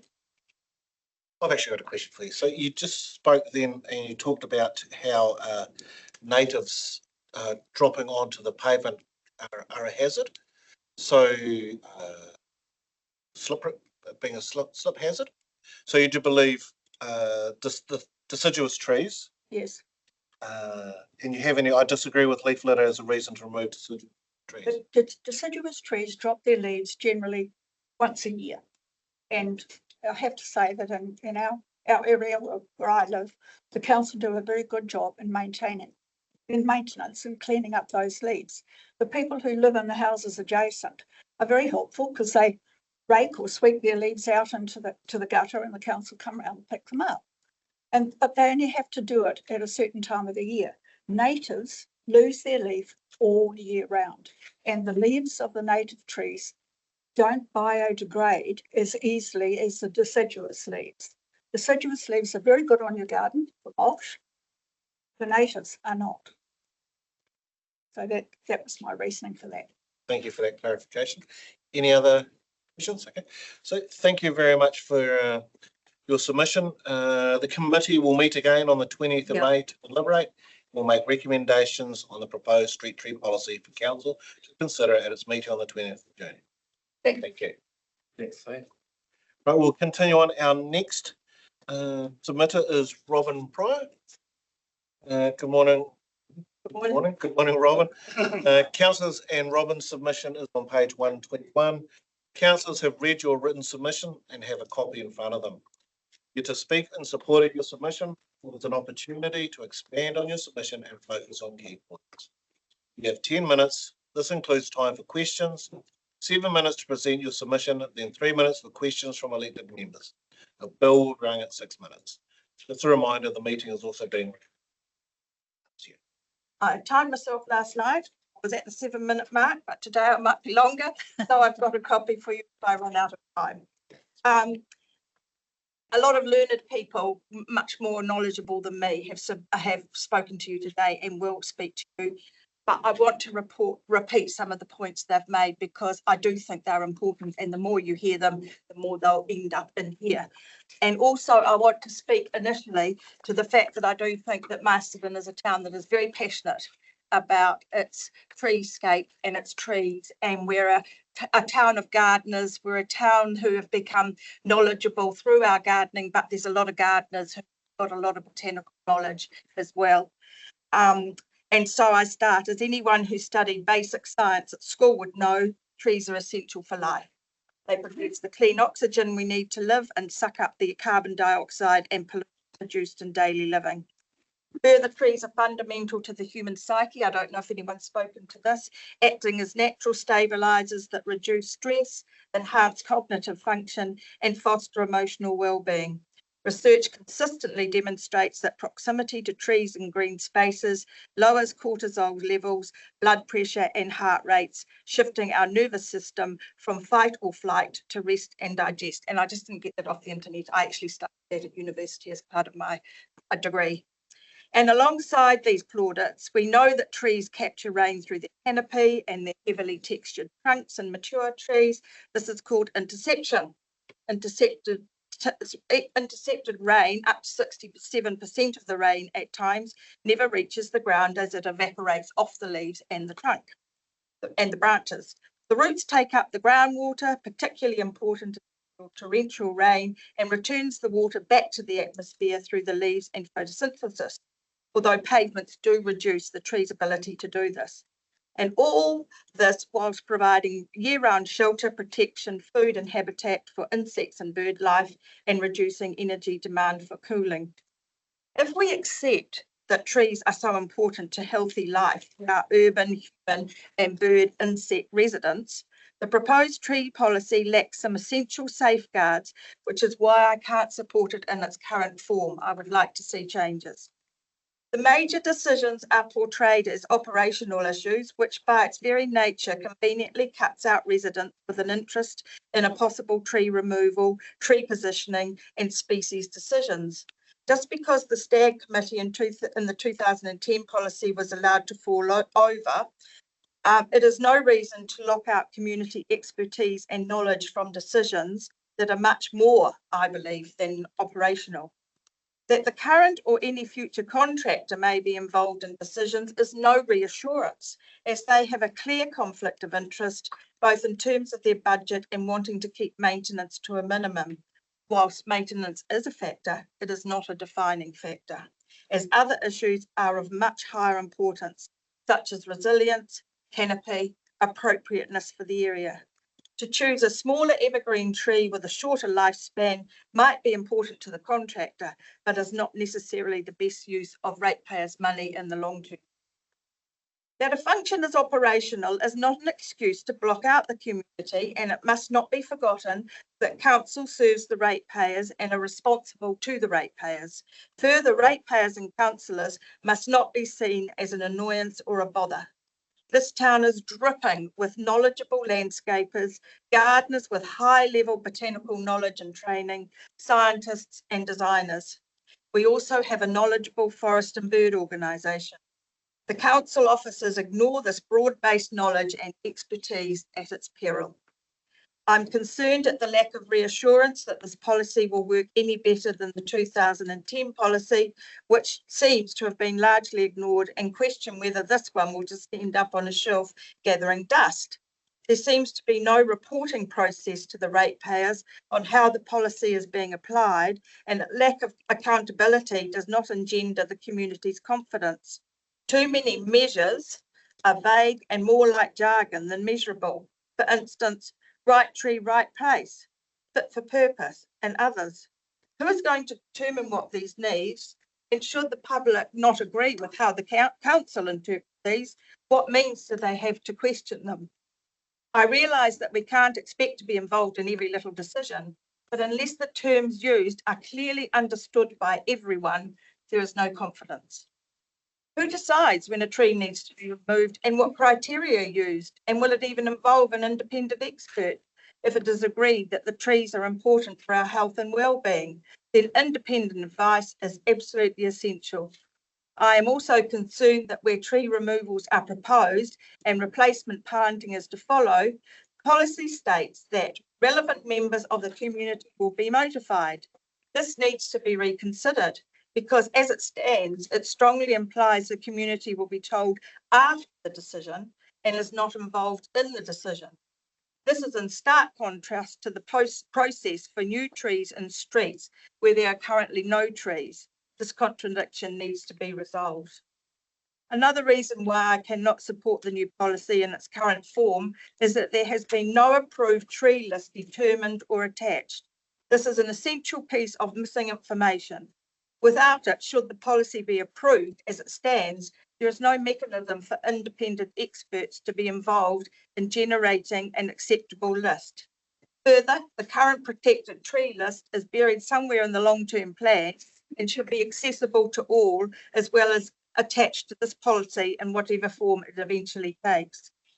The Queen Street debacle has demonstrated vividly what happens if council leaves the community out of decisions or without sufficient information, and is completely contrary with the draft policy's claimed adherence to sustainability and climate resilience. I was outraged to find that when I was one of the 80% who supported the infrastructure upgrade, that meant I then became complicit in a decision to remove all the trees, the green vertical structures and their plants, the green benches and rubbish bins. Somehow, by sleight of hand, the extension to include these things was deemed to be within the scope of the option I chose, which is patently untrue and disingenuous. So in one move, the Joseph Masters inspired Queen Street design was annihilated and the green presence in the street was reduced to 15 trees with no replacements for the visual shade and therefore cooling benefits of the vertical structures. When you have about 30. Oh, okay.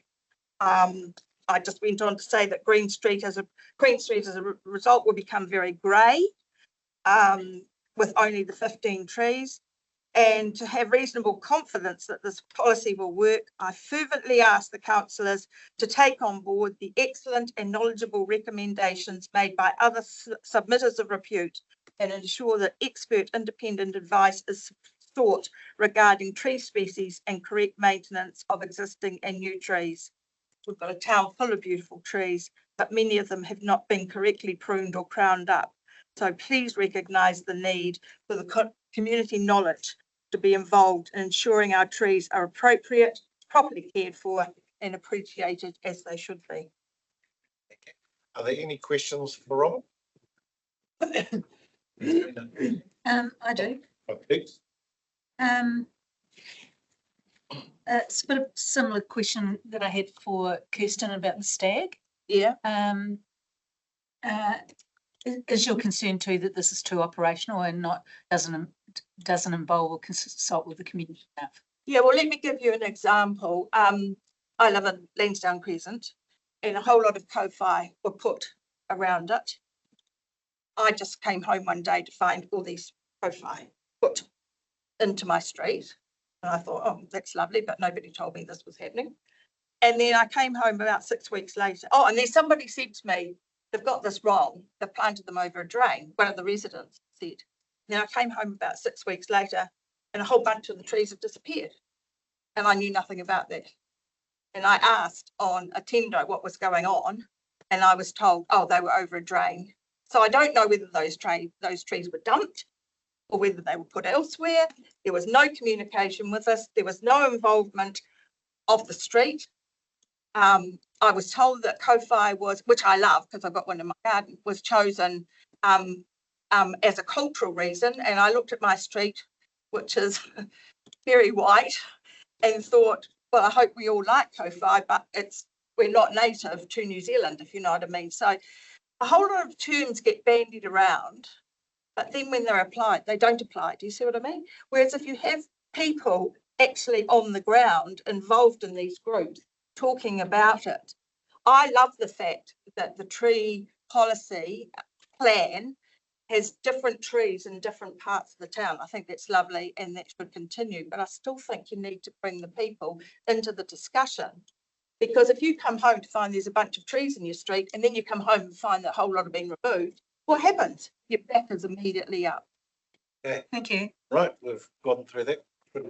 Robert, thank you very much for your submission. Thanks, Rob. Just to let you know, the committee will meet again on the 20th of May to deliberate. We'll make recommendations on the proposed street tree policy for council. We'll consider it at its meeting on 20th of June. Now, we're running a little bit ahead of time. Pete, are you happy to come forward? Okay, right. So our next submitter is the Resident Ratepayers Association, being represented by Peter James. Peter, your submission is on page 126 for the committee. Councillors have read your written submission and have a copy in front of them. You're to speak in support of your submission. It is an opportunity to expand on your submission and focus on key points. You have 10 minutes. This includes time for questions, 7 minutes to present your submission, then 3 minutes for questions from elected members. Bill will be running at 6 minutes. Just a reminder, the meeting is being recorded. So we're in your hands. Okay, well, thank you for letting us speak here. As you know, I'm representing Mara. While the intention of having a clear policy is positive, the reality is that the council's past management of street trees has not inspired confidence in the community. Many residents have experienced the consequences of poor tree selection, inappropriate placement, and inconsistent maintenance. Before introducing new planting programs, council must first demonstrate it can manage existing trees properly. So, number one, right tree, right place. Lessons not yet learned. Marston has seen repeated examples where the wrong species have been planted in unsuitable locations, resulting in lifted footpaths, route damage to berms and services, obstructed sightlines, and ongoing maintenance costs. The issues create frustration for residents and unnecessary expense for ratepayers. Any new policy must clearly demonstrate how council will ensure the principle of right tree, right place genuinely applied, not simply stated. 2, maintenance has been a persistent weakness. Planting trees without a credible long-term maintenance plan simply shifts problems into the future. Across Masterton, there are many examples of poorly maintained street trees, including inconsistent pruning, trees interfering with infrastructure, and becoming hazardous during storms. A policy should clearly outline maintenance standards, inspection schedule, and how these costs will be managed. Ratepayers deserve transparency about the long-term financial implication of tree programs. 3, lack of community input. And this is the one that we are really concerned about. Too often residents feel decisions about trees in their own street are made without consultation or warning. Street trees directly affect access, parking, sightlines, and property frontage, as well as values. It is reasonable for residents to be informed and to have a say before planting or removal occurs. The policy should require clear communication and engagement with affected residents before decisions are finalised. 4, existing trees must be managed responsibly. Mature trees are valuable community assets and should be protected where appropriate. At the same time, council must be prepared to address problem trees promptly where they are causing damage or safety risks.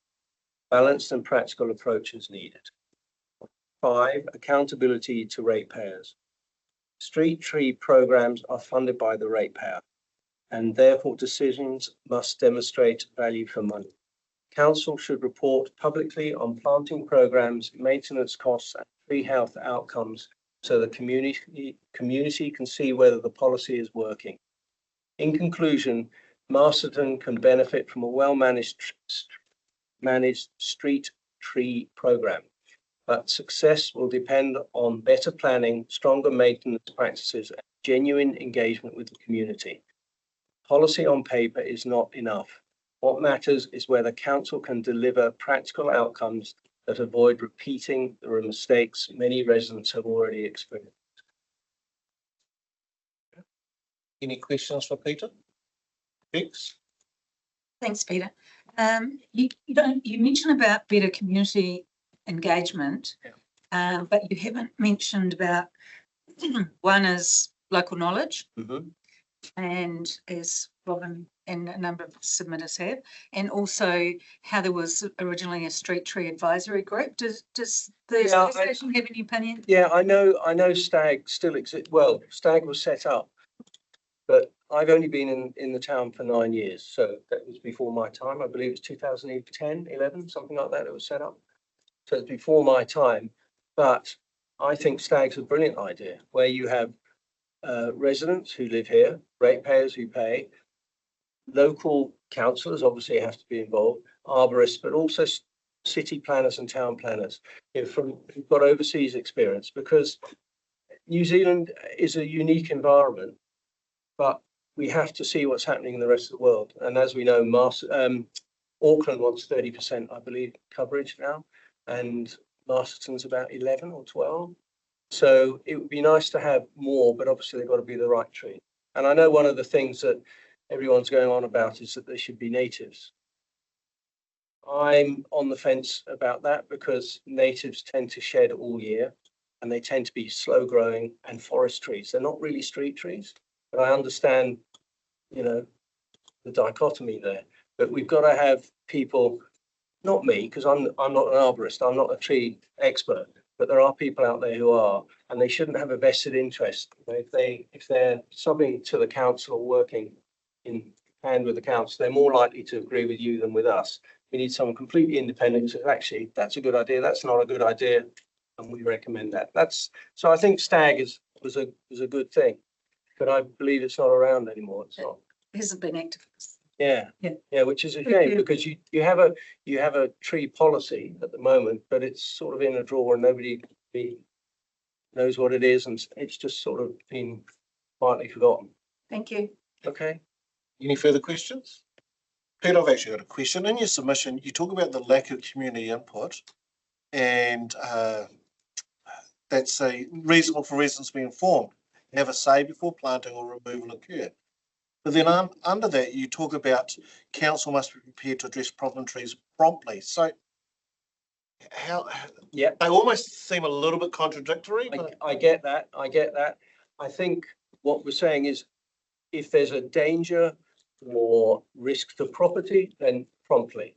But I don't believe that you can walk up to a tree and go, oh, this has got to be done this week, you know, unless it's a danger. If it's a danger, I don't think anybody lives on that street. I live in Pownell Street. There's trees all over the place. You know, I've got to be careful of one of them because if the branch comes out, if I go too close, it'll take the roof off of the vehicle. So things like that don't need to be done this week. So what we're saying is that when the council wants to remove a tree or change the complete environment, then they need to consult. And you put something through my letterbox about it because I'm in Pownell. Brilliant. It was great. I read it. That's why I'm here. But what we're saying is if it's an emergency, yes, get on with it. I don't think any reasonable person would say that we expect you to consult on that. The tree's falling over, it's dangerous, it's dying or whatever. But trees by their very nature take a long time to grow. So it would be nice if there was a little bit of consultation between the it's here and it's not here, or we're going to put it in stage. Thank you. Any further questions? Peter, thank you very much. Thank you. The committee will meet again on the 20th of May to deliberate. We'll make recommendations on the proposed street tree policy for council to consider at its meeting on the 20th. Thank you. Thank you. So, Doug, Good time. are you able to go with your presentation and give you a couple of minutes and go with your presentation? Yep. Just take a couple of minutes, but we're running ahead of time, so. Okay. Just have a break and I'll give you a minute or so. Yeah. Yep. Yeah, I'll give you a minute or so to compose. Yeah, let's go.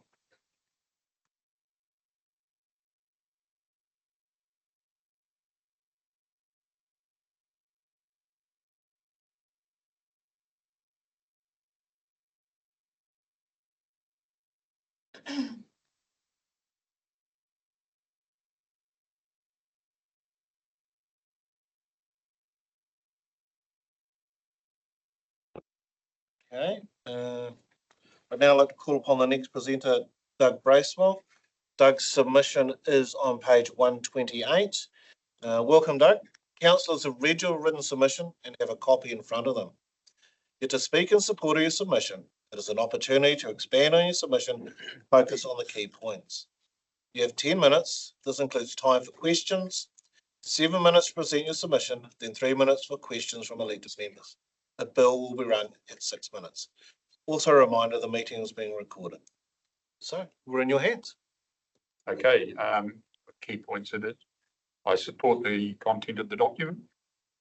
Clearly in support of the document, creating a policy that encourages taking care of the environment for future generations. Clearly explains what street tree policy covers. Pleased to see that trees growing in parks and reserves are included in the policy. Also support appointing an arborist to implement policy. Okay, the issues are great to see the policy includes the input from the Bowery community. And my basis for saying that is Indigenous people through the world see themselves as one with the environment. And I think that's really important for their input. And but it comes up in your policy, which is great. The key point is to see that their role is caring for the environment as opposed to exploiting for personal or financial gain. Can happen. And I do mention a couple of people that I like their input to the environment. One is Sam Ludden. Sam is passionate about caring for the environment, so I feel that people like them are good people to fall back on. And another one is Joe Patongaroa, who's once again is another passionate environment people who think about the future. So I'll just mention a couple of names here. One of the things that I wanted to raise is when it talks about the trees, is something that you could sort of talk about. It's slightly concerned who are responsible for rivers along rivers and stop banks. Is it regional council or local councils? Because the old man beard is destroying trees and they often end up in the rivers causing flooding. So just knowing there's a bit of clarity about that. And my concern also was when we decided to remove the trees in Queen Street, was there a consultation process? And if not, should have there been one? When I was a council, like I said, to achieve good governance, you need a good relationship between council and staff. In principle, I support the new trees policy. Just in conclusion, just a few years back, the council were offered a cheap deal to install water tanks on our properties. I thought, good idea. I need to do my bit to reserve water.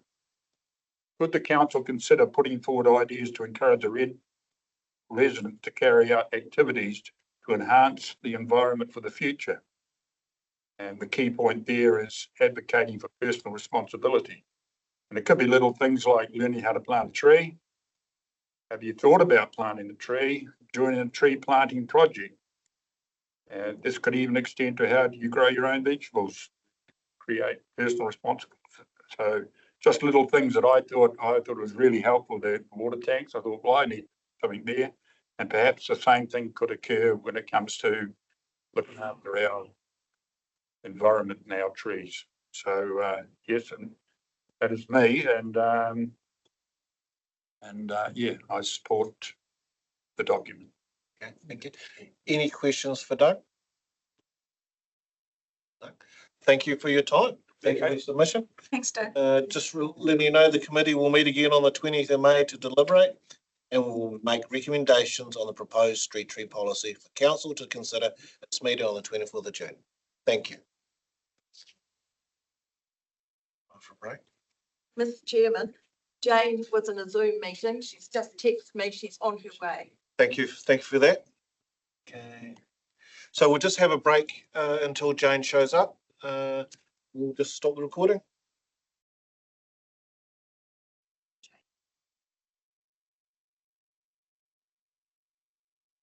Okay, we'll reconvene again. I'd like to welcome our next presenter, Jane Burney, page 130.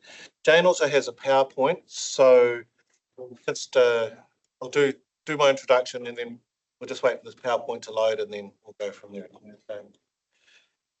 Jane, welcome. Councillors have read your submission and have a copy in front of them.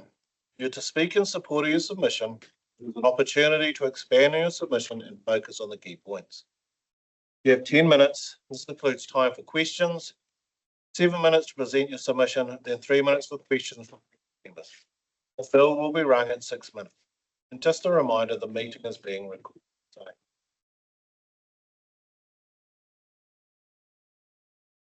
You'll trip over, Brent. So much, so much value here.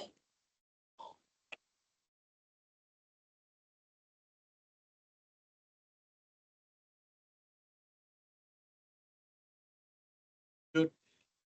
I push this on now. Really complicated. Push it on now. I think. Yep. Just bear with us.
I'm happy to proceed without the PowerPoint.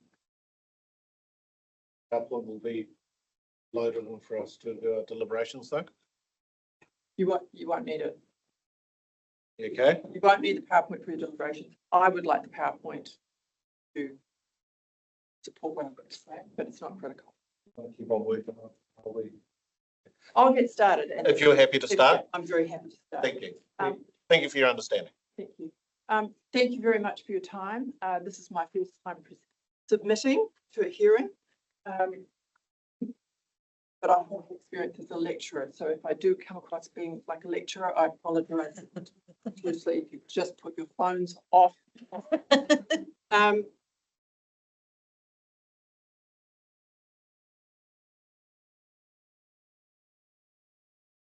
I love Masterton. I moved down here to be back here 2 years ago. And when people ask me about why I love it, one of the things about the place of it, the stories of it, the history of it, and I have to say some trees. So it's a place I plan to live for the rest of my life. I've got strong connections here. And so when the tree issue started to come to the fore, I felt that it was my responsibility as a resident and a citizen and a lover of things green to respond. I'm just going to take you through the essence of my document that you won't actually have exactly like that, but I've tried to just bring it down. The policy that exists, I think, is a good foundation for a tree policy. But I think it needs a little bit more work to be done on it. So that's a minus, and sorry, for the existing tree policy. But what we need to move forward to is what I think possibly a number of the presenters will have called an urban forest policy, because that starts us thinking more about groups of trees than single trees. And to treat trees as long-term infrastructure, not short-term amenity.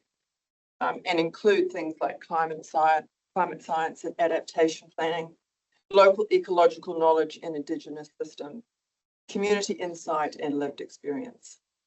As we know, street trees are highly visible and emotionally resonant public assets, and that hasn't been more obvious than in the recent Queen Street trees. But they are essential ecological and biodiversity corridors. When key decisions are made that sit within internal processes and are not shared about trees, community trust can erode, decisions are contested regardless of technical merit, and we've seen that. And I don't think there's anybody in the room today that would want to the tension that the Queen Street trees have evidenced. I know that before my time, that council invested in a design with Boffa Miskell, and you've all got copies of that, I think. But I just wanted to point out that in this beautiful design, there are 20 trees in one block, and the 4 blocks that the Queen Street work is taking place in is removing 15 trees and replacing 15. Yay! Thank you. My slide is up. So this is a contrast of 1 block with 20 trees versus 4 blocks with 15 trees.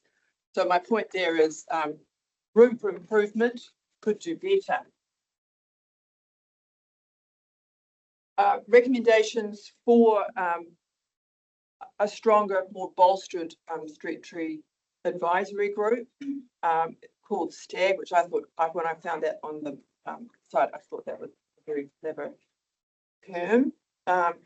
But we need to re-establish it. We need to focus on strategic, not operational decisions, include diverse expertise and community voice in the new bolstered street tree advisory group. And we need to make information that is relating to urban street trees very clear, available to the community.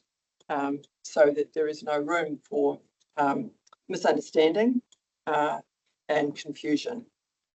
I really believe in collaboration, and I think that setting up a street tree advisory group that is based on collaboration and working together with mana whenua, local experts and community representatives would be a very positive move forward. So that's part of my recommendation. We talk about canopy. A number of the presentations have talked about canopies, I'm sure. And having an urban canopy is essential with the climate change that we're moving deeply into. I've got a document here that was actually prepared by Green by Nature, who I understand serve this council as well. I'm just going to read a couple of lines from it. The benefits of urban trees extend far beyond mere shade. The solution isn't to sacrifice our trees, but to design smarter, more integrated urban environments. The path forward requires a shift in mindset, and I think that's what everybody's probably bringing to the table. We must move beyond viewing trees as mere amenities and recognise them as critical infrastructure, as essential to our cities as roads and water pipes. For New Zealand to maintain its reputation as a green, livable nation, we must act now to protect and enhance our urban tree canopy. That's actually in your Green by Nature document. I think you've got a copy of it. And I'll leave mine here. My slide seems to have gone away. There's two more slides on there.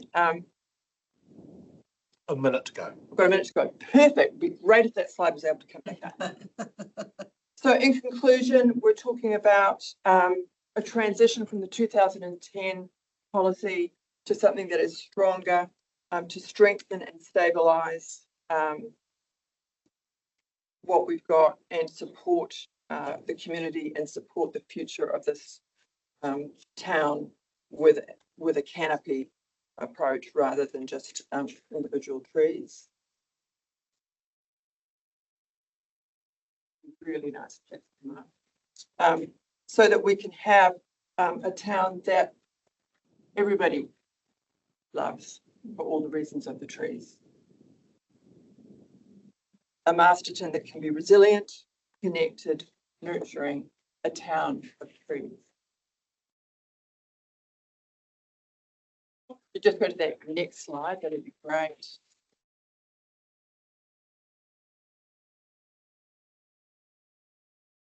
Next slide. Great. Because at the end of the day, this is what it's all about. It's the next generation.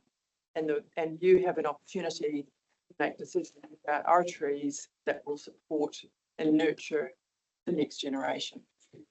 Very much. Thank you, Jane. Any questions from the committee? There appear to be none. So thank you very much for your submission. My apologies again for the technology little gremlins. Sometimes things don't work. Thank you for your patience. Is there any documentation you'd like to leave with us? I believe that you have all of this, but I'm happy to. No, we don't. You do? Yeah. Thank you. Yeah. Thank you. So the committee will meet again. Thank you, Jane. The committee will meet again on the 20th of May to deliberate and will make recommendations on the proposed street tree policy for council to consider at its meeting on the 24th of June. Thank you for your time. Thank you. It's a long way away. I'd now like to call on our next submitter, which is Forest and Bird. Their submission is on page 134, and we have Chris Peterson and Peter Campbell.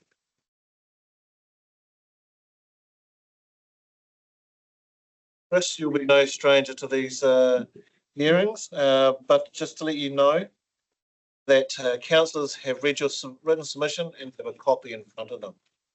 You're able to speak in support of the submission. It's an opportunity to expand on your submission, focus on the key points. You have 10 minutes. This includes time for questions, 7 minutes to present your submission, then 3 minutes for questions from elected members. A bill will be rung at 6 minutes. Just a reminder, the meeting is being So we're in your hands.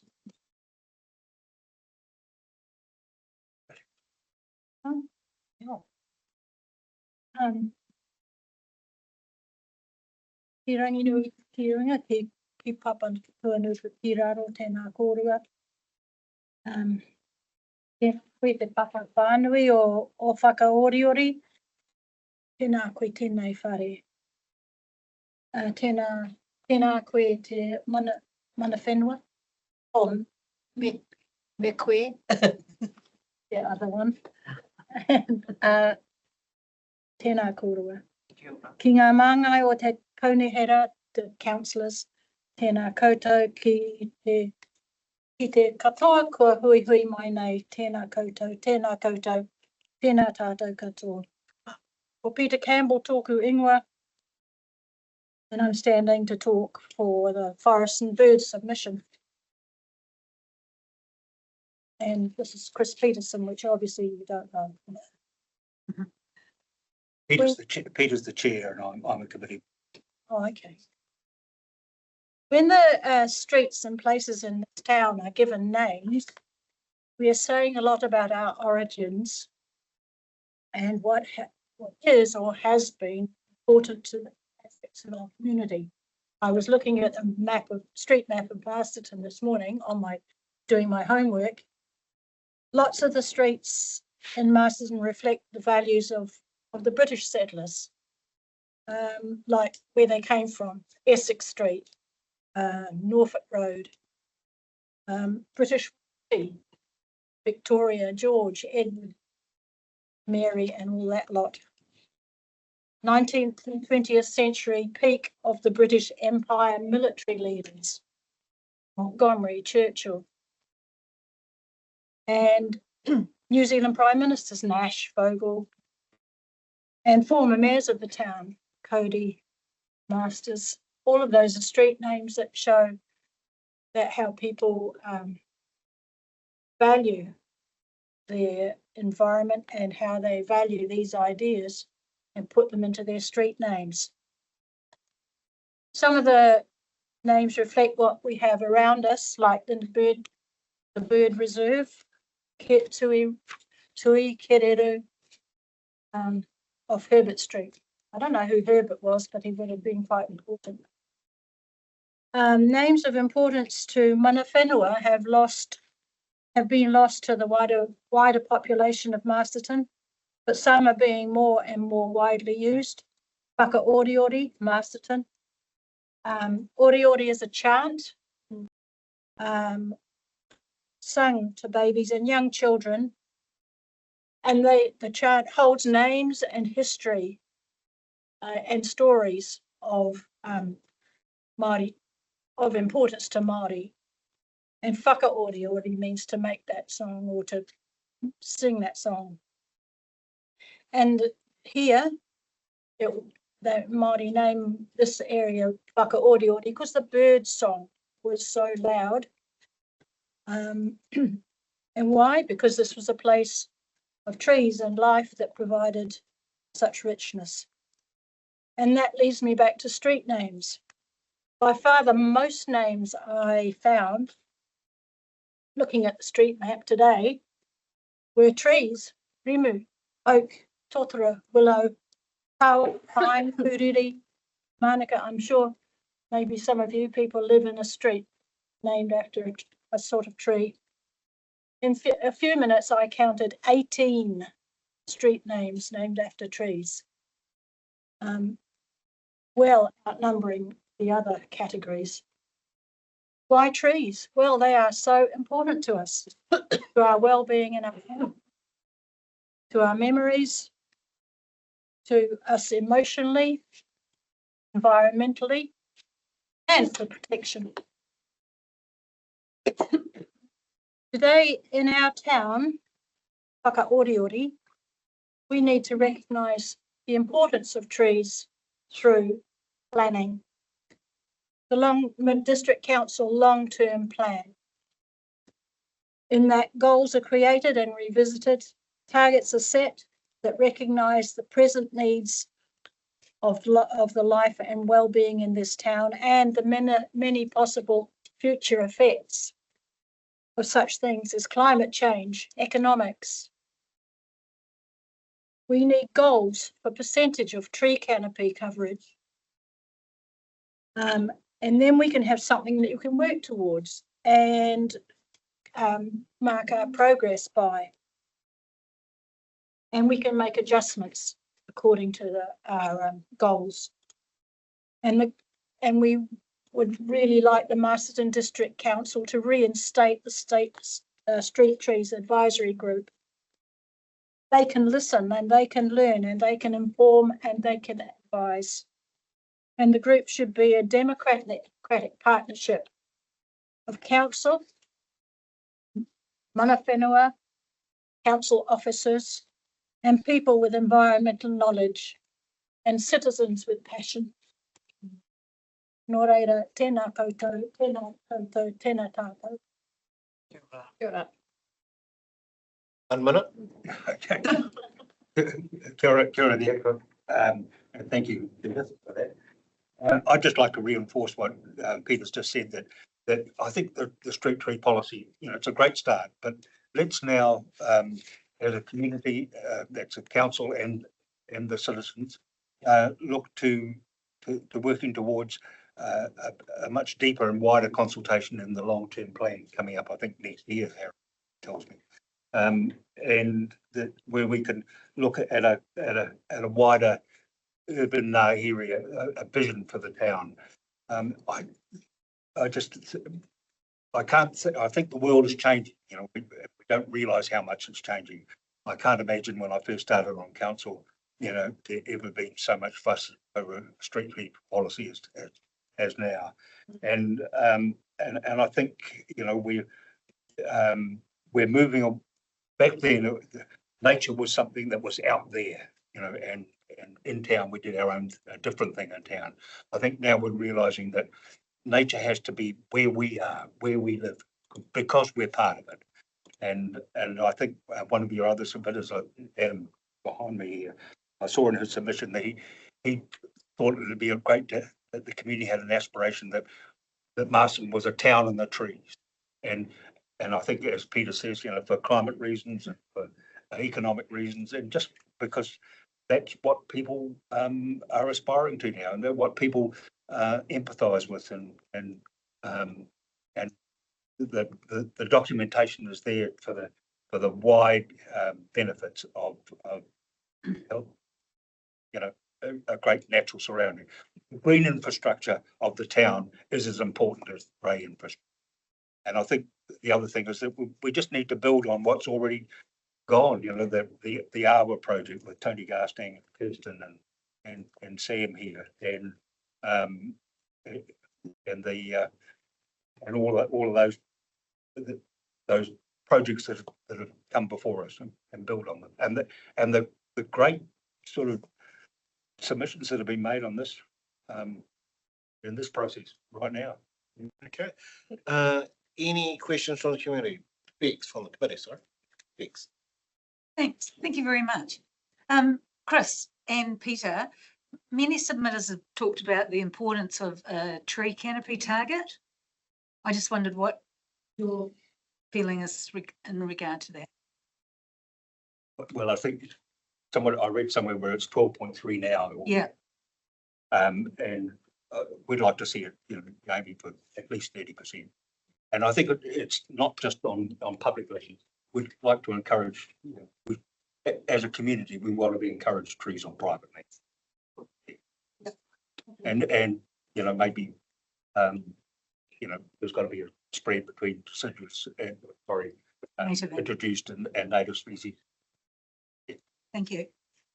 And also just linking it up with all, with the other catchments surrounding rural catchments, and, Kiuta, Kitai, from the mountains to the sea. And remembering that in the time of this street tree policy, we're in a country that has made a commitment to being predator free in that time too. So we've got to have a habitat for those birds that are going to be. Yep.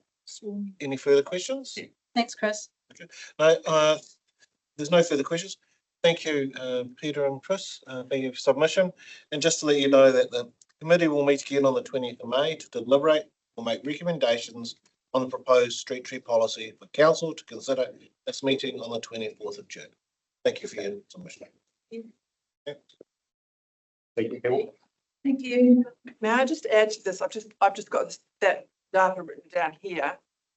A visual assessment of recent satellite imagery indicates that Masterton CBD area contains approximately 7 to 8% tree canopy that's prior to the Queensfruit tree law. Thank you, Jane. Can you just leave that document here?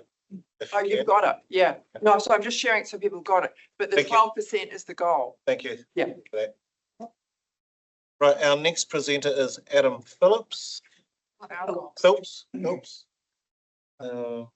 Welcome, Adam. Councillors, and your presentation on page 137. Councillors have read your written submission and have a copy in front of them. You are to speak in support of your submission. It's an opportunity to expand on your submission and focus on key points. You have 10 minutes. This includes time for questions, 7 minutes to present your submission, and then 3 minutes for questions from elected members. The bill will be running at 6 minutes.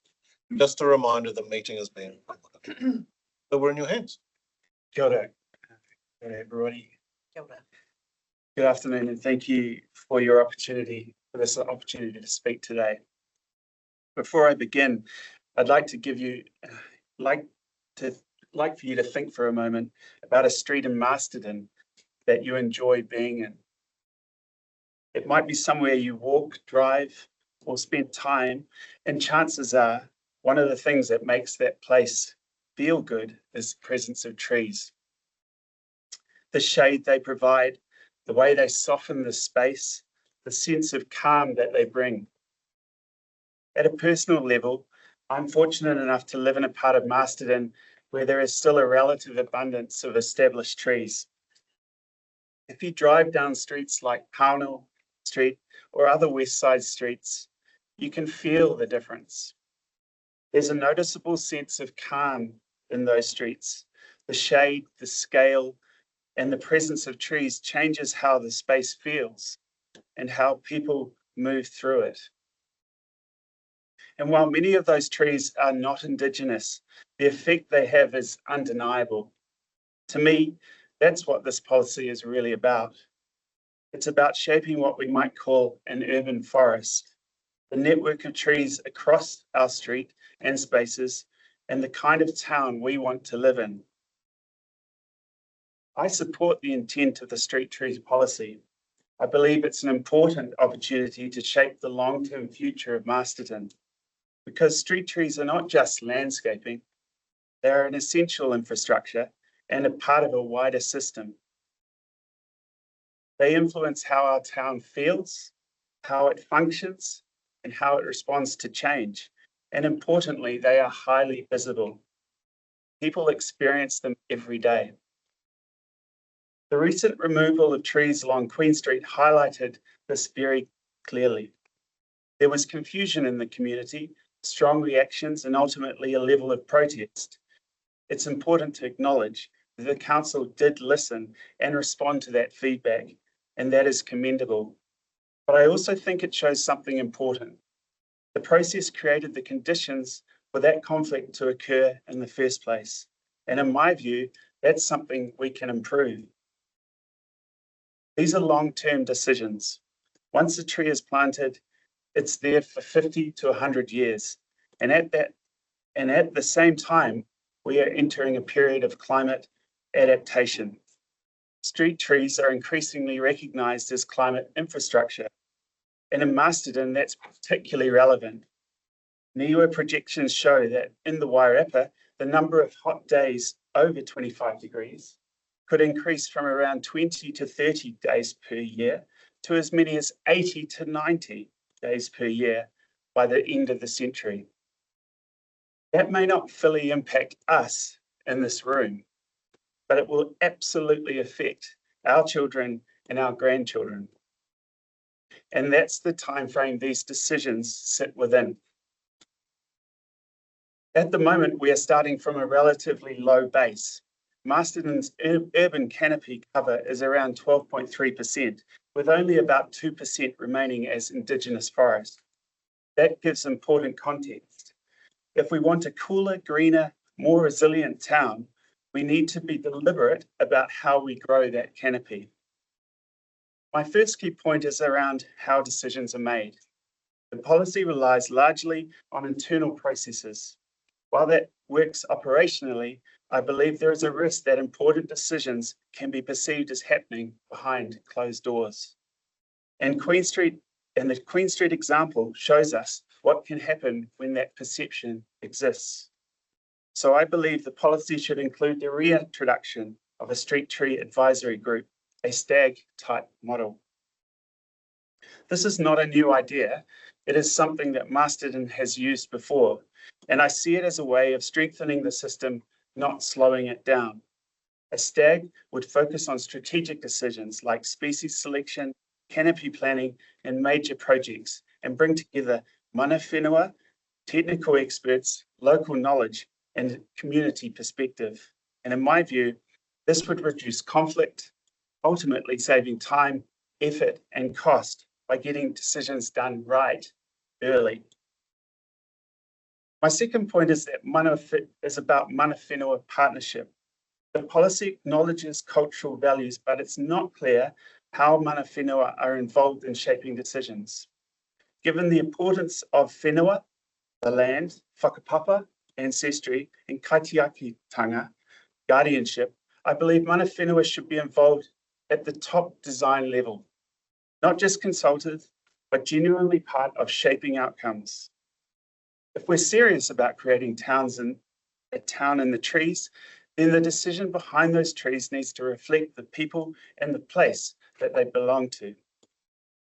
My third point is about species selection, specifically the approved species list. This will define the future look and function of our urban forest. I believe it should be developed collaboratively and include mana whenua, local experts, designers, and the community. We already have strong local knowledge. We should be using it. My fourth point is around about long-term direction. Many New Zealand cities now use canopy targets. I believe Masterton should do the same. A target in the range of 20 to 30% canopy over time would provide clear direction. And finally, this is not about the future. Not just about our future, it's about our identity. Local Maori place names such as Namatawa reflect the long-standing relationship between people and the natural landscape. And that identity is still present today, even in the names of our local rugby team, Wairarapa Bush. If we get this right, I believe we have the opportunity to do something really meaningful, to create a town that is cooler, greener, more livable, and more connected to its identity. Masterton, a town in the trees. And as the saying goes, the best place to plant a tree was 30 years ago. The second best time is now. Thank you. Adam, thank you for submission. Any questions from the committee for Adam on his? Nothing. Thank you, Adam, for your submission. Just to let you know, the committee will meet again on the 20th of May to deliberate and make recommendations on the proposed street tree policy to consider at its meeting. Thank you for your time. Right, we will now call upon our final submitter of the day, Andrea Jackson.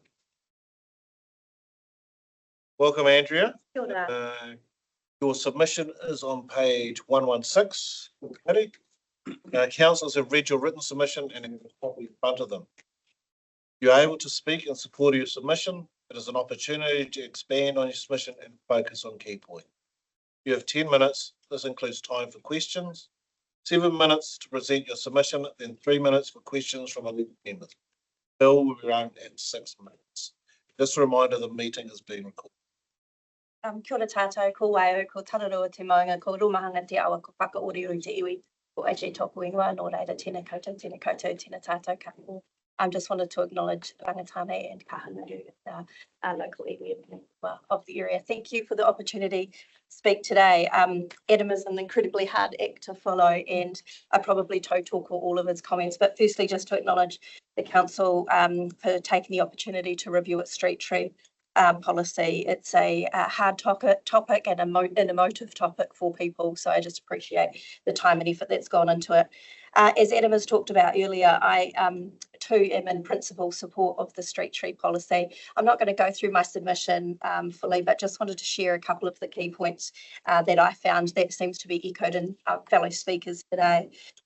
My first overall comment around the street tree policy was to have a great emphasis on the impact of the environmental impact and the community outcomes that come from street tree planting. I think the opportunity to strengthen the strategy by looking at what urban canopy will be in the future rather than just trees is a missed opportunity within the current strategy, but an opportunity that your community is speaking forward to. I also wanted to acknowledge the strong relationship with iwi that council has, but to see that articulated through the strategy itself. And so what might be native plantings to mana whenua that were here and what could that look like in the future for consideration of that also. Increased transparency and strengthen community involvement in decision making. We hear this a lot all the time. This is a great opportunity to do so. The re-establishment of the Street Tree Advisory Group is one way that you could do that. There's a great amount of people with local knowledge and expertise that would be willing to help and support providing that operational detail around species development, around species selection, and other ways of managing infrastructure and trees in the same way. So I strongly recommend the re-establishment of the Street Tree Advisory Group. Throughout the document, there is a number of definitions and reference to standards. This may not be through your policy, but maybe through your procedures, but clarifying what those relevant things are in the policy. What does best practice actually look like? When you're talking about consulting with relevant members of your community, who are relevant members? All members of our community may have a view on Queen Elizabeth Park or our CBD, but may not have one on Cooper Street, but some people of our community will. For me, the last point, just to emphasise, I am a greenie through and through, and I love green infrastructure, and just encourage you to reconsider some of the terminology and wording where you refer to removal of trees for things like excess leaf fall. I think in my time working for council, there probably would have been numerous trees that would have been removed if we had something that said with excess leaf fall, we would have removed these trees. So I think consideration needs to be given to that. And just in closing, thank you for the opportunity. There's a number of really strong, smart other street tree policies that are really ambitious and consider green infrastructure in a really well-planned and well-meaning way. And I encourage you to look at those also. Happy to answer any questions. Are there any questions for Andrea from the committee? Yes, there are. Thank you very much. Thanks, AJ. Thank you. Your submission, and just a reminder, the committee will meet again on the 20th of May to deliberate and make recommendations on the proposed street tree policy for council to consider at its meeting on the 20th. We've now heard from all the submitters scheduled today. We'll now turn to the recommendations in the report. The recommendation in the office report is. Excuse me, Chair, what pages are the recommendations again? My page 11.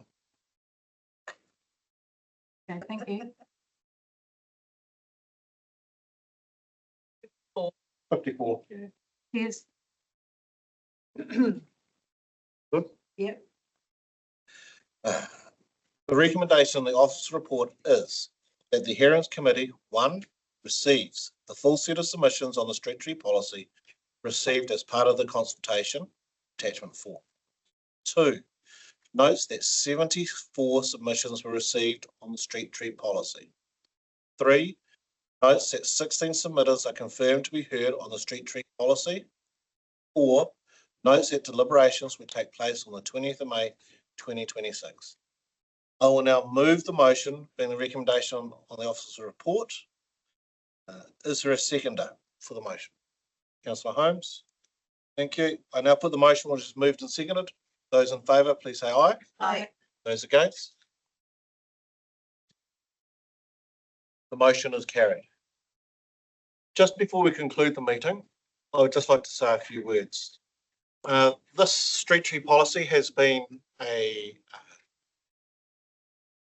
policy that has generated a lot of interest in the community, and I thank you all for that. Okay? We will be deliberating on this, and I think it's important that we recognise the time and effort taken not only by staff, councillors. I'd also like to acknowledge two councillors in the room in the public forum, Brent Goodwin and Warwick Collins. I'd also like to especially acknowledge the submitters and the people in the public gallery who stayed on to listen to these. Your views are important to us. Your opinions matter. So I just would like to acknowledge that now and also in the future. So thank you for your time and your commitment in all of this. So now at the conclusion of the meeting, we'll conclude with a karakia.